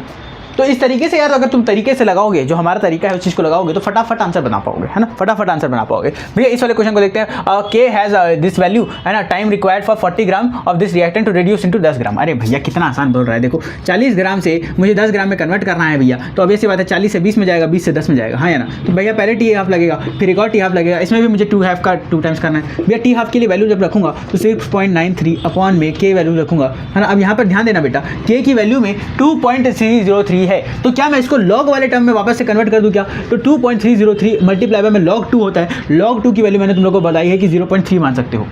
ऐसे तो तुम 0.301 भी मान सकते हो, पर 3.3 भी मान सकते हो, कोई दिक्कत नहीं है। अब भैया के की वैल्यू क्या है, के की वैल्यू मेरी है यार 2.303 मल्टीप्लाई बाय में तुम्हारे 10 की पावर में -3 बेटा, ये से ये कैंसिल हो गया, ये -3 ऊपर जाएगा तो यानी कि उसको कर देगा 300, है ना, इसको बना देगा ऑलमोस्ट 300, और 300 को जब मैं 2 टाइम्स डिवाइड करूँगा तो कहीं ना कहीं 600 आंसर आएगा। अब अभी से बात हमने एक्जैक्ट वैल्यू नहीं ली थी, तो 600 के सबसे नियरेस्ट में यार 602 लिखा हुआ है, 600 के सबसे नियरेस्ट में 602 लिखा हुआ है, आंसर आ गया।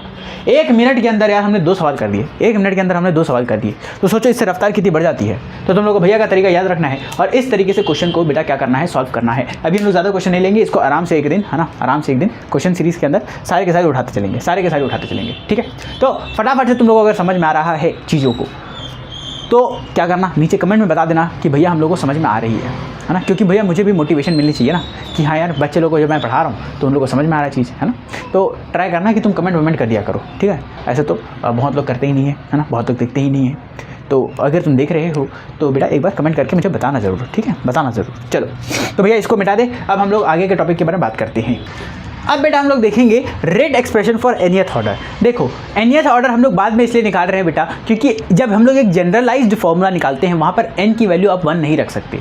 क्यों नहीं रख सकते, जैसे ये फॉर्मूला निकल के आएगा मैं तुम लोग को वहाँ पे एक्सप्लेन भी कर दूंगा, ठीक है। हम लोग सिर्फ 1 के लिए नहीं निकाल सकते, इसलिए फर्स्ट ऑर्डर को आपने पहले निकाल लिया। अब हम लोग क्योंकि nth ऑर्डर निकालेंगे, nth ऑर्डर के बाद तुम कोई भी नंबर रखो, चाहे वहाँ पे फ्रैक्शन नंबर रखो, चाहे वहाँ पे थर्ड ऑर्डर निकालो, चाहे वहाँ पे सेकंड ऑर्डर निकालो, चाहे 0 ऑर्डर निकालो, सबकी वैल्यू तुम लोग कैलकुलेट कर सकते हो। इस कारण से हम लोग nth वैल्यू निकालेंगे ताकि तुम लोग किसी की भी कैलकुलेट कर सको, ठीक है भैया। अब वापस से इसमें क्या करेंगे बेटा, एक बार डिफरेंशियल फॉर्म लेंगे, ठीक है, डिफरेंशियल लिखेंगे और एक बार फिर अपन इंटीग्रेटेड लेंगे, है ना, डिफरेंशियल, और यहाँ पर ले लेंगे हम लोग इंटीग्रेटेड। अब ऑब्वियस सी बात है मैं किस में लूँगा भैया, इन टर्म्स ऑफ कंसंट्रेशन लूँगा, है ना। इसको जब सॉल्व करूँगा तो in terms of concentration solve करूँगा। तो डिफरेंशिएशन रेट एक्सप्रेशन, ठीक है, रेट एक्सप्रेशन, और यहाँ पर इंटीग्रेटेड रेट एक्सप्रेशन, ठीक है भैया। अब भैया पहले डिफरेंशियल रेट एक्सप्रेशन की बात कर लेते हैं, कैसे निकलेगा भैया। हम लोग को पता है अगर ए से प्रोडक्ट बन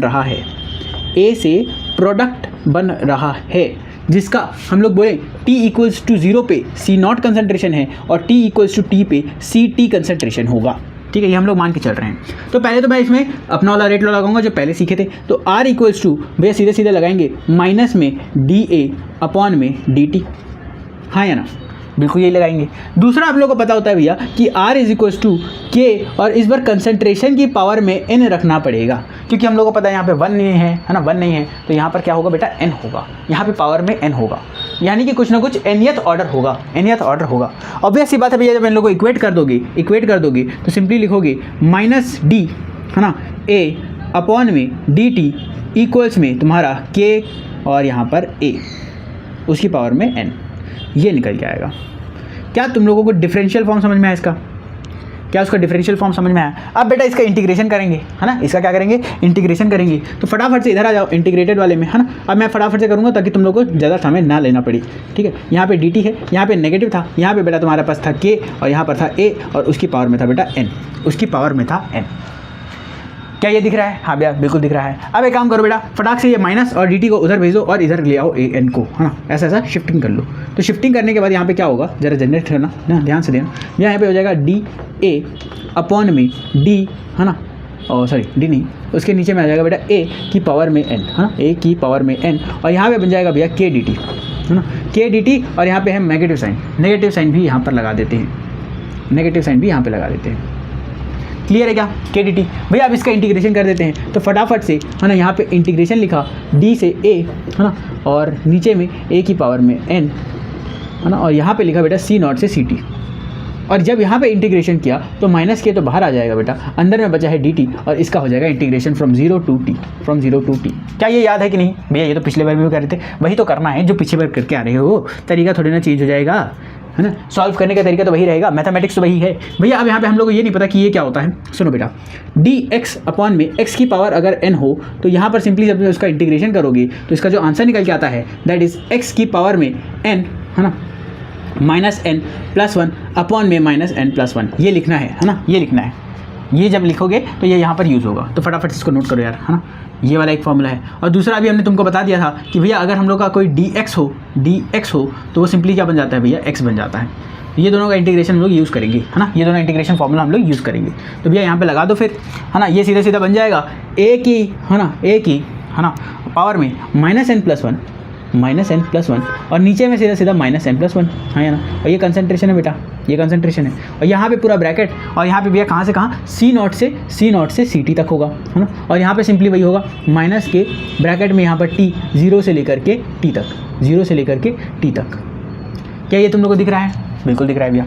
अब इसके आगे, है ना, कॉर्नर में लिखते हैं यहाँ पर, अगर होपफुली तुम लोग को दिख रहा होगा, है ना, और नहीं दिख रहा होगा तो समस्या हो जाएगी, दिखना तो चाहिए। चलो भैया यहाँ पर फॉर्मूला सीधा पुट करते चलो, है ना। मैं इधर करूँ या इधर करूँ? इसको मिटा देता हूँ बेटा, इधर कर लेता हूँ, है ना, ताकि अपने को ज़्यादा जगह मिले, है ना।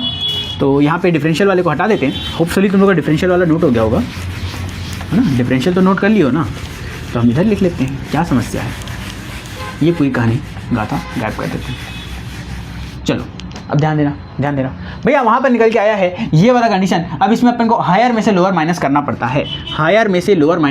है, तो एक बार मैं वैल्यू पुट करूँगा भैया ऊपर वाले की, जिसमें लिखूंगा माइनस n प्लस 1, नीचे में लिखूंगा बेटा माइनस n प्लस 1, है ना। यहाँ पे आ जाएगा तुम्हारा नेगेटिव साइन, है ना, सब्ट्रैक्ट करते हैं, और यहाँ पे आ जाएगा भैया C0 minus n plus 1 upon में minus n plus 1 equals to में माइनस के टी, यही आएगा। हाँ भैया बिल्कुल यही आएगा। ये थोड़ा अच्छा नहीं दिख रहा है तो इसको अच्छे से लिखते हैं बेटा 1 माइनस n, है ना, नीचे में भी लिख देते हैं 1 माइनस n, यहाँ पे नेगेटिव साइन है, यहाँ पे C0 है, 1 माइनस n अपॉन में बेटा 1 minus n equals to minus में के टी।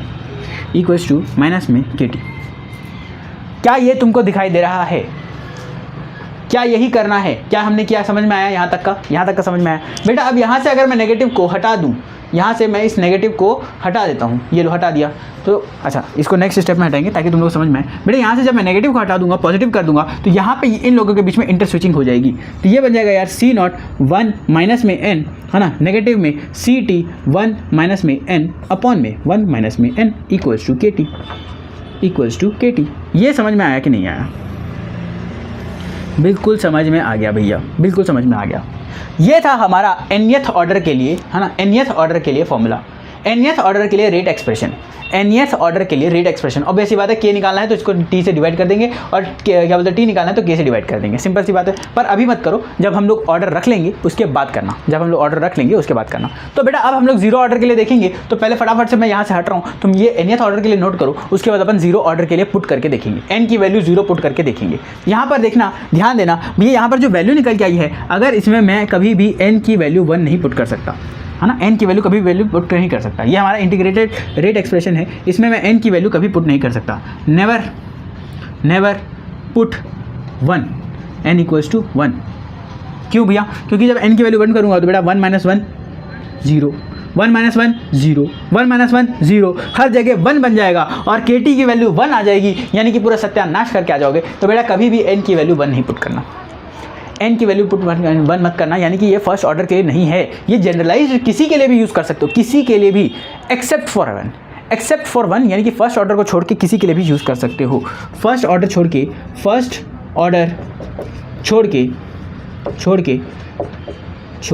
के किसी भी ऑर्डर के लिए निकाल सकते हो, किसी भी ऑर्डर के लिए वैलिड है। समझ में आया कि नहीं आया? इसलिए हमने फर्स्ट ऑर्डर पहले निकाला, समझ में आया कि नहीं? फर्स्ट ऑर्डर हमने पहले निकाल लिया, फर्स्ट ऑर्डर का वैल्यू भी याद हो गया हम लोग को। अब फटाफट से ये नोट करो, फिर अपन इसके आगे की बात करते हैं। या rate expression for zeroth order निकालेंगे, यानी कि n इक्वल्स टू 0 पुट कर देंगे। भैया क्या फॉर्मूला निकाला था हमने निकाला था यार सी नॉट 1 माइनस n, है ना, माइनस में सी टी 1 माइनस में n अपॉन में 1 माइनस में n equals to K T. यही निकाला था, बिल्कुल यही निकाला था भैया। इसी के ऊपर तो हम लोग को क्वेश्चन करना था, है ना, मतलब जीरो ऑर्डर पुट करना था। अब n की वैल्यू 0 पुट कर दो यार, तो सी नॉट 1 माइनस 0 माइनस में सी टी 1 माइनस में 0 अपॉन में तुम्हारा 1 माइनस में 0 इक्वल्स टू के टी। भैया ऑब्वियस बात है, नीचे तो 1 हो जाएगा तो लिखने का कोई मतलब नहीं है, ऊपर में भी हो जाएगा 1 तो कोई लिखने का मतलब नहीं है। माइनस में C T equals to K T, यार ये फॉर्मूला आ गया हमारा जीरो ऑर्डर के लिए। सिंपल सी नॉट माइनस में C T is equals to K T, simple. C naught minus में C T is equals to K T, zero order के लिए रिएक्शन, है ना। कहाँ गया? इसको अच्छे से लिख दें।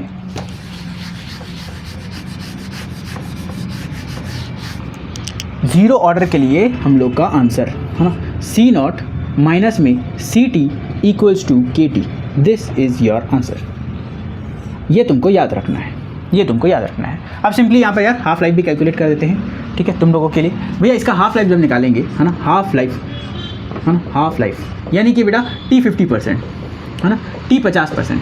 ये जरा कैलकुलेट करेंगे टी 50%। बेटा यहाँ पर क्या होगा, जो सी टी होता है उसमें हम लोग आधी कंसंट्रेशन रख देते हैं, हाँ या ना भैया। यहाँ पर हम लोग क्या करते हैं, इनिशियल कंसंट्रेशन ही रहता है, पर जो सी टी होता है वो इनिशियल कंसंट्रेशन का आधा हो जाता है। ऐसे टाइम को हम लोग उसका टी हाफ कहते हैं, यानी कि टी 50% कहते हैं। अब यहाँ पर हम लोग को सिंपली यहाँ पे क्या करना है कि टी 50% का वैल्यू पुट कर देना है, सी टी 50% अपन को पुट कर देना है। तो भैया ये तो बहुत सिंपल है, भैया यहाँ पर क्या करेंगे, है ना, ये सी नॉट है, उसमें से माइनस कर देंगे सी नॉट बाई 2 इक्वल्स टू लिख देंगे के टी। भैया यानी कि हम लोग को समझ में आ गया कि टी हाफ निकालना है, तो टी हाफ की जो वैल्यू आएगी that will be simply C naught upon में 2, है ना, हाँ, सी नॉट अपॉन में 2k, है ना, या फिर k2 2k लिख लेते हैं, ज़्यादा बेटर रहेगा, 2k।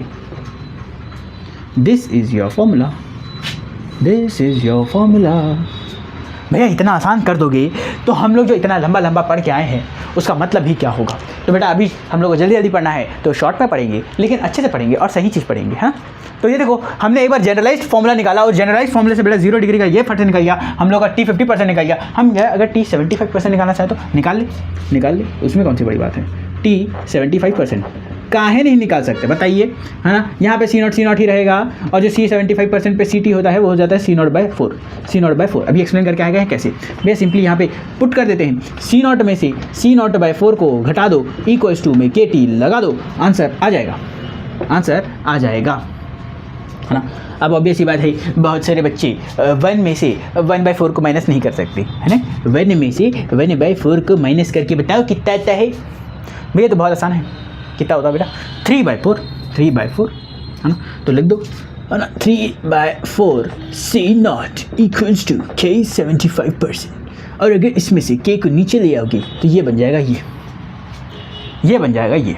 हाँ भैया बिल्कुल यही आ रहा है। अब यहाँ पर समझना बेटा, यहाँ पर समझना ये क्या लिखा हुआ है, ज़रा इसको समझना। T50% के टर्म्स में अपन ये क्या लिखा हुआ है भैया, C0/2 के अगर अलग कर दे तो यहाँ पे 3/2 अलग लिखा हुआ है। तो this is 3/2 times of T50%। अब 3/2 को क्या बोल सकते हो यार, 3/2 को सिंपली बोल सकते हो भैया 1.5 टाइम्स ऑफ मेरा T50%, 1.5 टाइम्स ऑफ मेरा T50%, ये भी बोल सकते हैं, है ना। एक ही चीज़ लिखा है बेटा, 3/2 को है ना डेसिमल में लिखोगे तो 1.5 लिख सकते हो। तो भैया हम लोग को एक फॉर्मूला ये आया, क्या मैं यहाँ पर T कंप्लीशन भी निकाल सकता हूँ भैया। मैंने बताया था कि हम लोग का फर्स्ट ऑर्डर में कभी भी पूरा कंप्लीट नहीं होता है, इसलिए वहाँ पर T कंप्लीशन नहीं लेते हैं। लेकिन बेटा जीरो ऑर्डर में हम लोग का T कंप्लीशन होगा, जीरो ऑर्डर में T कंप्लीशन होगा। हो सकता है कि तुम लोग साथ साथ में नोट कर रहे होगे, इसलिए मैं यहाँ पे मिटा रहा हूँ, है ना। हमारा T कंप्लीशन भी होगा यार। अब T कंप्लीशन क्या होगा भैया, ध्यान से सुनो। T कंप्लीशन यानी कि जहाँ पर बेटा 100% कंप्लीट हो जाए, तो यहाँ पर C0 तो C0 ही रहेगा, पर यहाँ पर जो CT है वो भैया कंप्लीट हो गया, यानी कि जीरो बचा है, C0 खत्म हो गया। तो C0 के टर्म्स में निकालूंगा तो बेटा यहाँ पे जीरो बचा है, C0 के टर्म्स में निकालूंगा तो भैया यहाँ पर जीरो बचा है। अब लगा दो CT माइनस में C0 माइनस में CT इक्वल्स टू KT, यही निकाला था। अब भैया यहाँ पे T कंप्लीशन ले रहे हैं, अगर T कंप्लीशन ले रहे हैं तो यहाँ पे लिखना पड़ेगा भैया हम लोग को C0 माइनस में 0 इक्वल्स टू KT कंप्लीशन, है ना। और भैया यहाँ पे जब मैं T कंप्लीशन की वैल्यू निकालूंगा that will be equals to C0 upon में K। यानी कि भैया मुझे देखना है कि 100% कब खत्म होगा, तो 100% बेटा C0/K में कंप्लीट होगा। और अगर इसको देखोगे तो it is nothing but T completion is nothing but 2 times of T50%। यानी कि 2 बार तुम T50% लगाओ और हमारा पूरा जो है खत्म हो जाएगा। T50% 2 बार लगाओगे और वहाँ पे तुम्हारा पूरा रिएक्शन खत्म हो जाएगा। लेकिन ये संभव नहीं है कहाँ पर बेटा, फर्स्ट ऑर्डर रिएक्शन में, क्योंकि अगर 2 टाइम्स लगाओगे तो सिर्फ 75% खत्म होगा। इसलिए बोला था बेटा फर्स्ट ऑर्डर बहुत ज़्यादा कंफ्यूज करता है। जीरो ऑर्डर तो सिंपल है ना, जीरो ऑर्डर सिंपल है भैया। हम लोग को अगर 50 होने में, है ना, 100 से 50 होने में अगर 10 मिनट लगा है तो 20 मिनट के अंदर पूरा का पूरा जीरो हो जाएगा। ये कॉमन सेंस कहाँ पे काम कर सकता है, यहाँ पर काम कर सकता है। लेकिन क्योंकि जनरली यहाँ पर काम करना चाहिए, लेकिन फर्स्ट ऑर्डर में लगा के आ जाते हो बेटा। फर्स्ट ऑर्डर में ऐसा नहीं होगा। फर्स्ट ऑर्डर में क्या करोगे, जब वहाँ पर भैया 100 से 50 जाएंगे तो 50 से वापस से हम लोग को आगे करना पड़ेगा। तो बेटा 50 से 25 जाएगा, 50 से 25 जाएगा, 50 से 0 नहीं जाएगा। पर जीरो ऑर्डर में ऐसा हो जाएगा कि T कंप्लीशन जो है 2 टाइम्स ऑफ T50% में खत्म हो जाएगा। बात समझ में आई कि नहीं आई भैया, बात समझ में आई कि नहीं आई, जल्दी बताओ भैया। आ गई समझ में। तो T कंप्लीशन के लिए 2 टाइम्स ऑफ T50% भैया। तो अगर हम लोग को क्या बोलते हैं T75% देखना है that is 1.5 times of T50% and T half निकालना है तो C0/2 K निकल के आता है। हम लोग को फॉर्मूला याद रखना है कि C0/CT is equals to KT। ये हम लोग को पता होगा तो कुछ भी निकाल देंगे, है ना। बाकी डायरेक्टली फॉर्मूला तुम लोग को पता होना चाहिए, ऑब्वियस सी बात है। बट अगर ये पता होगा तो वैसे भी कुछ भी निकाल सकते हो। तो फटाफट से यार इसको पुट करो, है ना, इसको वैल्यू को लिखो, नोट करो। फिर अपन यार सेकंड ऑर्डर के लिए निकालते हैं। अब हम लोग सेकंड ऑर्डर के लिए निकालते हैं, यानी कि n इक्वल्स टू 2 के लिए निकालते हैं कि किस तरीके से होगा।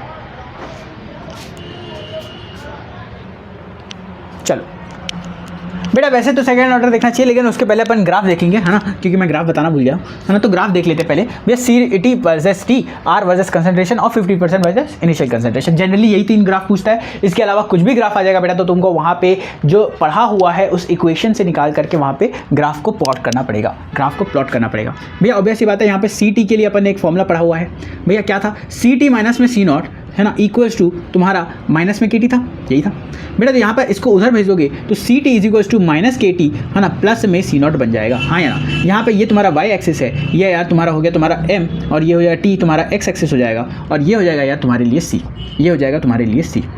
क्या तुमको समझ में आया भैया? ये तो बन गया y के लिए माइनस एम एक्स सी। तो हमारा जो ग्राफ बनेगा, जब अपन ग्राफ प्लॉट करेंगे तो इधर की तरफ टाइम, इधर की तरफ हम लोग रखेंगे भैया CT, और यहाँ पर एक ये आएगा इंटरसेप्ट आएगा जिसको अपन बोलेंगे C0, और यहाँ से एक नेगेटिव लाइन, जिसकी स्लोप की वैल्यू मुझे बताएगी, माइनस K, है ना। जिसके स्लोप की वैल्यू मुझे क्या बताएगी, माइनस K की वैल्यू। क्या तुमको ये बात समझ में आई? बिल्कुल समझ में आ गई भैया। यहाँ पर बेटा रेट वर्सेस कंसंट्रेशन की बात करेगा तो ऑब्वियस सी बात है के और ए लेना पड़ेगा। अब क्योंकि 0 डिग्री के लिए है तो यहाँ पर 0 पुट करोगे तो ये वाली पूरी वैल्यू खत्म हो जाएगी, यानी कि आर की वैल्यू जो है के की वैल्यू के बराबर आएगी। आर की वैल्यू जो है के बराबर की वैल्यू आएगी। यानी कि भैया मैं अगर रेट लॉ लिखता हूँ तो ये नहीं डिपेंड कर रहा कंसंट्रेशन के ऊपर, यानी कि कंसंट्रेशन से उसको मतलब ही नहीं है। सीधा सीधा उसकी वैल्यू कांस्टेंट के बराबर आ गई। सीधा सीधा उसकी वैल्यू किसके बराबर आती है बेटा? कांस्टेंट की। तो बेटा ये अच्छा चलो यूनिट वाले की बात करेंगे, है ना, आगे बात करेंगे, पहले इन लोग को पढ़ लेते हैं, ठीक है। तो R इक्वल्स टू के, R इक्वल्स टू के। भैया इसके लिए जब मैं ग्राफ प्लॉट करूँगा तो ऑब्वियस सी बात है जो मेरा रेट है वो कंसंट्रेशन पर डिपेंड ही नहीं कर रहा, तो ऑब्वियस सी बात है इस पॉइंट पर सीधा हो जाएगा। इस पॉइंट पर जाकर के ये सीधा हो जाएगा, लाइन सीधा हो जाएगा, है ना, कंसंट्रेशन वाली लाइन सीधी हो जाएगी। ठीक है भैया, ये भी समझ में आ गई, ये भी हम लोग को समझ में आ गई। अब भैया T50% वाले की बात करते हैं। तो यार T50% के लिए अभी हम लोगों ने फॉर्मूला देखा, दैट वाज C0/2K, C0/2K। अगर इसको अच्छे से लिखें तो सिंपली लिख सकते हो बेटा 1/2K, है ना, और मल्टीप्लाई बाय में C0। यानी कि भैया यहाँ से हम लोग को समझ में आया कि half life is directly proportional to, ये वाला लाइन तुम लोग लिख लेना, है ना, क्योंकि मैं भूल गया था बताना पीछे। Half life for zero order reaction is directly proportional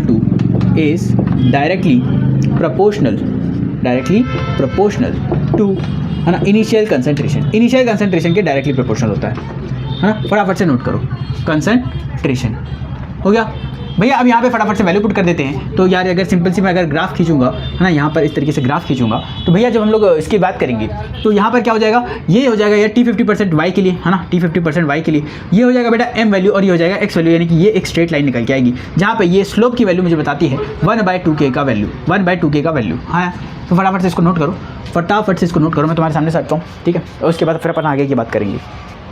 अब भैया जिस तरीके से रेट एक्सप्रेशन फॉर हमने 0 ऑर्डर देख लिया है, फर्स्ट ऑर्डर देख लिया है, अब हम लोग देखेंगे बेटा सेकंड ऑर्डर, ठीक है। अब देखेंगे क्या भैया सेकंड ऑर्डर। भैया सेकंड ऑर्डर में किस तरीके से रिएक्शन देखना है, सुनो। सेकंड ऑर्डर में क्या करना भैया, n = 2 पुट कर देना यार, n = 2 पुट कर देना। अब भी हम लोग को ये पता है कि आपने जो फॉर्मूला सिखाया था दैट वाज C, है ना, नॉट माइनस में, है ना, यहाँ पर 1 - n, है ना, यहाँ पे माइनस में CT 1 - में n अपॉन में 1 - में n इक्वल्स टू तुम्हारा KT। अब ये इसमें फॉर्मूला में पुट कर देते हैं, सिंपल n की वैल्यू 2 पुट कर देते हैं, तो C0 में हो जाएगा भैया 1 - में 2, है ना, माइनस में यहाँ पे CT की वैल्यू हो जाएगी 1 - में 2 अपॉन में 1 - में 2 इक्वल्स टू KT। अब जल्दी बताओ बेटा यहाँ पे क्या आएगा, भैया ये पूरी की वैल्यू बन जाएगी, है ना, C0 में -1, ठीक है, -1 माइनस में भैया ये बन जाएगा CT -1 अपॉन में भैया नीचे में भी -1 आ जाएगा इक्वल्स टू KT। अब ऑब्वियस सी बात है यार, इसको जब सही से लिखोगे तो ये नेगेटिव को ऊपर भेजना पड़ेगा, ये बन जाएगा भैया 1/C0, है ना, माइनस में 1/CT इक्वल्स टू -KT। अब इस नेगेटिव KT को वापस से पॉजिटिव बनाने के लिए बेटा मेरे को एक काम करना पड़ेगा, इन लोगों को इंटरचेंज करना पड़ेगा। तो 1/CT माइनस में 1/C0 इक्वल्स टू KT। ये है तुम्हारा फॉर्मूला। यहाँ पे अगेन वापस से हमारा जो फाइनल वाला है वो सामने की तरफ आ चुका है। क्या तुमको ये समझ में आया भैया? ये समझ में आया तो हम लोग सीधा T50% और बाकी सब के लिए कैलकुलेट कर सकते हैं। मैं तुम्हारे सामने से हट जाऊँगा, मैं चाहता हूँ कि तुम एक बार खुद से ट्राई करो कैलकुलेट करने का, है ना। मैं चाहता हूँ कि तुम हाफ लाइफ इसका खुद से निकालो, half life that is T50%, है ना, T50% कैलकुलेट करो यार एक बार, है ना, ट्राई करो क्या वैल्यू आती है। उसके बाद अगर तुम निकाल लो, है ना, तो मैं चाहता हूँ बेटा तुम T75% एक बार कैलकुलेट करके देखो, T75% इसके लिए एक बार कैलकुलेट करके देखो, ठीक है। मैं तुम्हारे सामने से हट रहा हूँ, एक बार इस चीज़ को नोट करो, इस फॉर्मूले को नोट करो और उसके आगे का कहानी बनाने की कोशिश करो।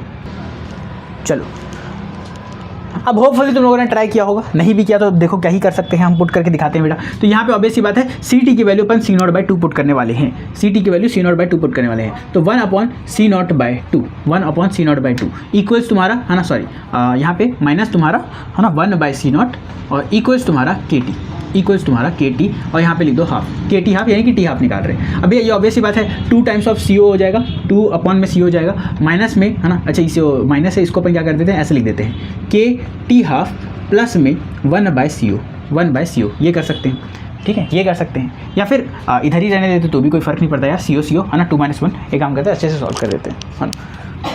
हमको भी नहीं पता हम उधर कहाँ लेके जा रहे हैं, जब यहीं पे सॉल्व हो जा रहा है तो ठीक है। तो 2/, है ना, CO नीचे है और माइनस में यहाँ पे 1 है तो 1/CO निकल के आएगा और ये निकल के आएगा KT हाफ। यानी कि भैया जब मुझे T हाफ की वैल्यू निकालनी है, T हाफ की वैल्यू निकालनी है, दैट विल सिंपली बिकम 1/, है ना, KCO, 1/KCO।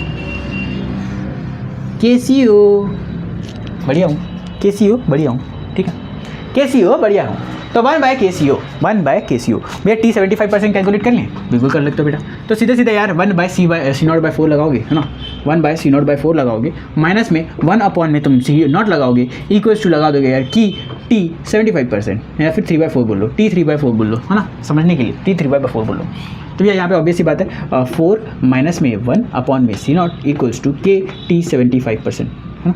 अरे कुछ भी लिख लो यार, सीधा सीधा भैया 3/C0 यो नीचे में आ जाएगा के कैसी हो, है ना, कैसी हो, ये आ गया और इक्वल टू में यहाँ पे बन गया यार T 75%। That means this is nothing but 3 times of T 50%। T 75% is nothing but 3 times of T 70%। ये लो उत्तर 1 2 3। ये तीनों फॉर्मूले तुम लोग को याद हो जाने चाहिए बेटा, तीनों फॉर्मूले तुम लोग को याद रहना चाहिए। अगर इसको नोट कर लिए हो तो हम अब ग्राफ की तरफ आगे बढ़ सकते हैं। तो मैं तुम्हारे सामने से हट रहा हूँ, इसको नोट करो, फिर अपन ग्राफ के लिए आगे बढ़ेंगे। भैया अब हमारे पास ये 3 ग्राफ हैं, इन तीनों ग्राफ में समझते हैं क्या होगा। भैया 1/CT माइनस में 1/CO इक्वल्स टू KT होता है। अगर मैं इसमें 1/CT की वैल्यू निकाल दूँ, इट इक्वल्स क्या बन जाएगा KT प्लस में 1/CO, है ना। और ऑब्वियस ये बात है, ये K तुम्हारा M की तरह एक्ट करेगा, ये तुम्हारा X की तरह एक्ट करेगा, प्लस में ये वाला चीज़ पूरा तुम्हारा C की तरह ऐड करेगा और ये वाला चीज़ है तुम्हारा Y की तरह ऐड करेगा। तो Y equals to MX plus C, यानी कि बेटा इस बार क्या बनेगा, ग्राफ बनेगा पॉजिटिव इंटरसेप्ट के साथ, है ना। यानी कि इस पोजीशन से मैं इसको पॉजिटिव इंटरसेप्ट दिखाऊंगा और ये जो पोजीशन है बेटा दिस विल रिप्रेजेंट 1/CO, ये 1/CT के लिए है और बाय T ग्राफ के लिए है ना, 1/CO और ये निकल जाएगा। भैया जहाँ पे मुझे ये K क्या दिखाएगा, ये K की वैल्यू दिखाएगा यार, सिंपली K की वैल्यू दिखाएगा। भैया R वर्सेस कंसंट्रेशन की बात करें तो सिंपली हम लोग लिखेंगे भैया K कांस्टेंट यहाँ पर A और इसकी पावर में होगा मेरे भाई 2, इसकी पावर में कितना होगा भैया 2। ये सीधे सीधे दिख रहा है MX के लिए, है ना, MX के लिए दिख रहा है, तो यार सिंपली लिख दो ना, ये तो भैया MX का इक्वेशन है ना। अब MX स्क्वायर हो चाहे कुछ भी हो स्ट्रेट लाइन ही आएगी, है ना। तो भैया ये R वर्सेस कंसंट्रेशन का ग्राफ हुआ, जहाँ पर मुझे ये क्या बता रहा है, ये K की वैल्यू बता रहा है। सिंपल यहाँ पे बस इंटरसेप्ट नहीं है। भैया T हाफ करके ले लेंगे तो T हाफ इक्वल्स टू कितना होता था बेटा, अभी जरा बताना T हाफ कितना होता था, अभी हमने निकाला था भैया, that was equals to 1/KCO, है ना, KCO। अरे CO के कहाँ लिख दिए हैं, CO के कहाँ लिख दिए, KCO लिखूंगे, KCO। T half is equals to 1/KCO, है ना। तो भैया ये है तो सिंपली इसको लिख सकते हैं 1/K, है ना, मल्टीप्लाई बाय 1/CO, है ना। तो सिंपली अगर मैं इसको प्लॉट करूँगा बेटा तो ये भी तुम्हारा स्ट्रेट लाइन ही निकल के आएगा, क्योंकि ये MX वाली इक्वेशन बना रही है। ये हो गया T हाफ, ये हो गया तुम्हारा यार 1/C0 और ये हो गया तुम्हारा 1/K, ये हो गया तुम्हारा 1/K। अब फटाफट से बताओ कि क्या तुमको 0 डिग्री में, 2nd डिग्री में या 1st डिग्री में कहीं पर कोई समस्या आई, कहीं पर कोई समस्या आई? नहीं भैया, हम फर्स्ट ऑर्डर रिएक्शन के लिए भी निकालना सीख गए, अपन 0 डिग्री के भी निकालना सीख गए, हम सेकंड ऑर्डर के लिए भी निकालना सीख गए और आपने हमको जो nth ऑर्डर के लिए लिखवाया है उसकी मदद से हम किसी भी का ऑर्डर निकाल सकते हैं। यानी कि हमको 3rd ऑर्डर रिएक्शन दे दे हम बना देंगे, हमको सेकंड ऑर्डर दे दे हम बना देंगे, हमको 1/4 ऑर्डर दे दे हम फिर भी बना देंगे, हम कुछ भी देंगे तो कुछ भी बना देंगे। यानी कि कोई भी ऑर्डर दे हम ये सारी कहानी बना सकते हैं, ये सारी कहानी बना सकते हैं। हमने तो अभी सिर्फ 3 कहानियाँ लिखी है, तुम अनगिनत कहानियाँ बना सकते हो यार, अनगिनत कहानियाँ बना सकते हो। तो अब मैं तुम्हारे सामने से हट रहा हूँ और फिर हम इसके आगे का टॉपिक पढ़ेंगे। हाँ, इसके आगे का टॉपिक पढ़ेंगे। हमारा चैप्टर ऑलमोस्ट खत्म होने के लिए आ गया है, ऑलमोस्ट खत्म होने के लिए आ गया है। खत्म मतलब भैया ऑलमोस्ट अभी 1 घंटा और है ना, ऑब्वियस सी बात है, आधा 1 घंटा और लगेगा। हम मतलब मैक्सिमम पोर्शन जो है वो कवर कर चुके हैं और चैप्टर ज़्यादा बड़ा नहीं है, यानी कि 1 घंटा और लगेगा। ऑलमोस्ट ये वीडियो पूरी की पूरी 3 साढ़े 3 घंटे के अंदर खत्म हो जाएगी, 3 साढ़े 3 घंटे के अंदर खत्म हो जाएगी, ऐसा एक्सपेक्ट करते हैं। ठीक है, ऐसा एक्सपेक्ट करते हैं। मैं तुम्हारे सामने सकता हूँ, तुम फटाफट से नोट करो, तुम्हारे सामने सकता हूँ, तुम नोट। चलो बेटा, अब हमने इतने सारे देख लिए है ना, अब हम लोग एक देखेंगे स्यूडो फर्स्ट ऑर्डर रिएक्शन क्या है। इसके ऊपर बेटा बहुत क्वेश्चन पूछता है यार, है ना। मेरे हिसाब से बोर्ड्स में बहुत ज़्यादा क्वेश्चन पूछता है कि स्यूडो फर्स्ट ऑर्डर रिएक्शन क्या होता है ना। स्यूडो होपफुली स्पेलिंग सही लिखी होगी, है ना। और फर्स्ट ऑर्डर रिएक्शन मतलब बेटा स्यूडो का मतलब ये होता है झूठ मूठ। फर्स्ट ऑर्डर मतलब झूठ मूठ का होगा नहीं लेकिन दिखेगा ऐसा ऑर्डर रिएक्शन। बेसिकली इसमें होता क्या है यार, है ना, स्यूडो का मतलब होता है फेक, है ना, यानी कि झूठा, है ना, झूठा। अब देखना इसमें क्या होगा। मैं बेटा तुम लोगों के सामने एक रिएक्शन लिख रहा हूँ, ठीक है। एक सिंपल रिएक्शन होता है, यानी कि ए से भैया मेरा सिंपल सा बनेगा, रिएक्शन बनाते हैं ना, एक रिएक्शन क्रिएट करते हैं, एक एलिमेंट्री रिएक्शन कंसिडर करते हैं, जहाँ पे भैया क्या हो रहा है, ए प्लस बी मेरा प्रोडक्ट दे रहा है, और ऑब्वियस बात है यहाँ पे के कांस्टेंट होगा। भैया इसके लिए जब मैं रेट लॉ लिखूंगा तो रेट लॉ क्या सिंपली लिखूंगा, के है ना ए, अच्छा आर ऐसे लिखते हैं स्मॉल वाला, ज़्यादा अच्छा लगेगा, है ना। आर इज इक्वल्स टू भैया के ए और मेरा बी, हाँ या ना। अब भैया ऑब्वियस बात है इसके लिए कोफिशिएंट 1, इसके लिए कोफिशिएंट 1, क्योंकि एलिमेंट्री रिएक्शन में सीधे पावर में रख सकता हूँ। अब ये दिख रहा है भैया, यहाँ पे दिख तो रहा है कि यहाँ पे n की वैल्यू जो आएगी वो आएगी 2, n की वैल्यू जो आएगी 2, लेकिन if या फिर when one of the reactant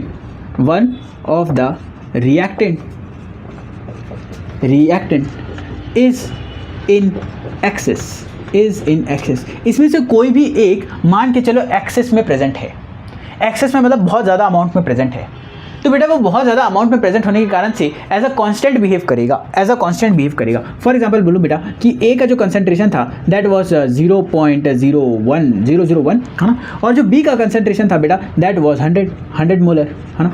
तो भैया ये तो बहुत छोटी वैल्यू है जो ऊपर वाली है, और जो नीचे वाली वैल्यू है बहुत बड़ी वैल्यू है, यानी कि बड़ी वाली वैल्यू को अब क्या करेंगे अपन, एज अ कांस्टेंट मानेंगे, क्योंकि उसके कारण से बिहेवियर में कोई चेंज आएगा ही नहीं, है ना। इसलिए यहाँ पर क्या होगा, ऐसे कंडीशन में क्या होगा, जो बी है वो एज अ कांस्टेंट की तरह बिहेव करने लगेगा, यानी कि जो अमाउंट है ना, जो चीज़ बहुत ज़्यादा हाई अमाउंट में प्रेजेंट होगी, एक्सेस में प्रेजेंट होगी भैया, वो एज अ कांस्टेंट एक्ट करेगा। और अगर वो कांस्टेंट की तरह एक्ट करेगा बेटा, तो यहाँ पर क्या हो जाएगा, आर के डैश का फॉर्मेशन हो जाएगा। के डैश का मतलब यहाँ पर के और बी दोनों एज अ कांस्टेंट बिहेव करेंगे, और ए जो है वो सिर्फ 1 पे डिपेंड करेगा, यानी कि आर जो हो जाएगी यहाँ पे एन जो हो जाएगी that will be equals to 1,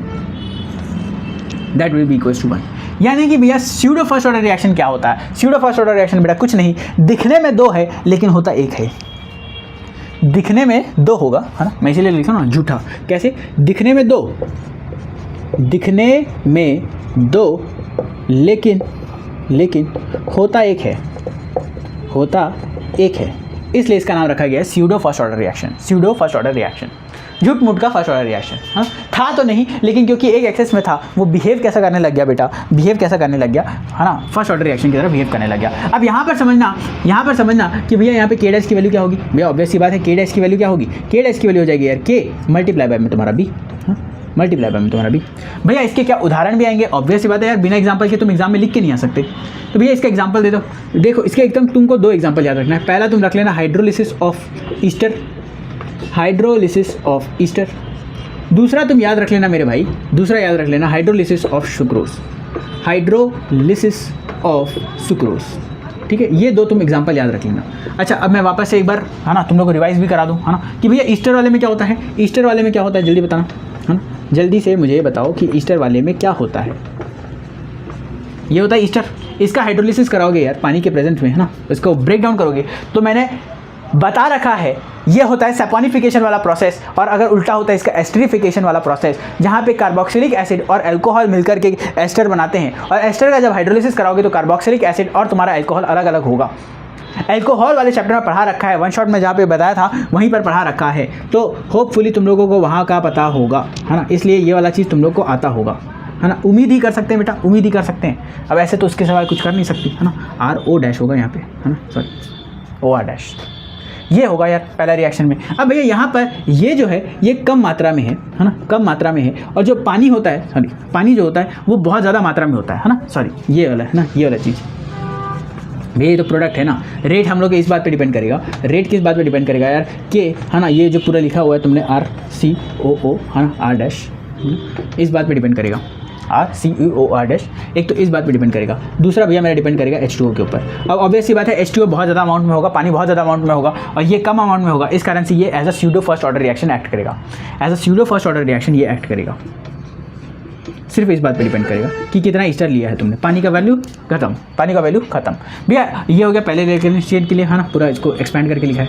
अब बेटा 2 के लिए बात कर लो, हाइड्रोलिसिस ऑफ शुगर, बेटा सुक्रेज को जब तुम लोग करते हो दैट इज C12H22O12, है ना, इसका जब अपन बेटा H2O में वो करते हैं, तोड़ने की कोशिश करते हैं, तो इन्वर्टेज एंजाइम के बेसिस पे है ना। सुक्रोज तुम्हारा C6H12O6 है ना, दैट इज ग्लूकोज, प्लस में C6H12O6 that is fructose, glucose और फ्रक्टोज में टूटता है, ग्लूकोज और फ्रक्टोज में टूटता है। ये वाला भैया रिएक्शन हम लोग कहाँ पढ़ेंगे, ये रिएक्शन बेटा हम लोग पढ़ेंगे बायोमोलिक्यूल्स के अंदर, ये हम लोग पढ़ेंगे बायोमोलिक्यूल्स के अंदर, ये वाला रिएक्शन। सिमिलर सी बात है भैया, यहाँ पे ये शुगर और यहाँ पे H2 ऑब्वियस बात है एक्सेस में होगा, तो यहाँ पे जब रेट लिखेंगे तो रेट लॉ लिखने के बाद हम लोग को समझ में आएगा कि ये दिखने में तो 2 था लेकिन होता एक्चुअल में 1 है, दिखने में 2 था लेकिन होता एक्चुअल में 1 है। तुमको ऊपर के 2 एग्जाम्पल्स लिखने हैं, साथ में ये कहानी लिखनी है और ये बतानी है कि भैया अगर रिएक्टेंट इन एक्सेस होगा तो दिखने में हमारा जो ऑर्डर होता है that is second order, but actual में जो होता है वो होता है बेटा हमारा फर्स्ट ऑर्डर, जो एक्चुअल में होता है बेटा क्या होता है, फर्स्ट ऑर्डर।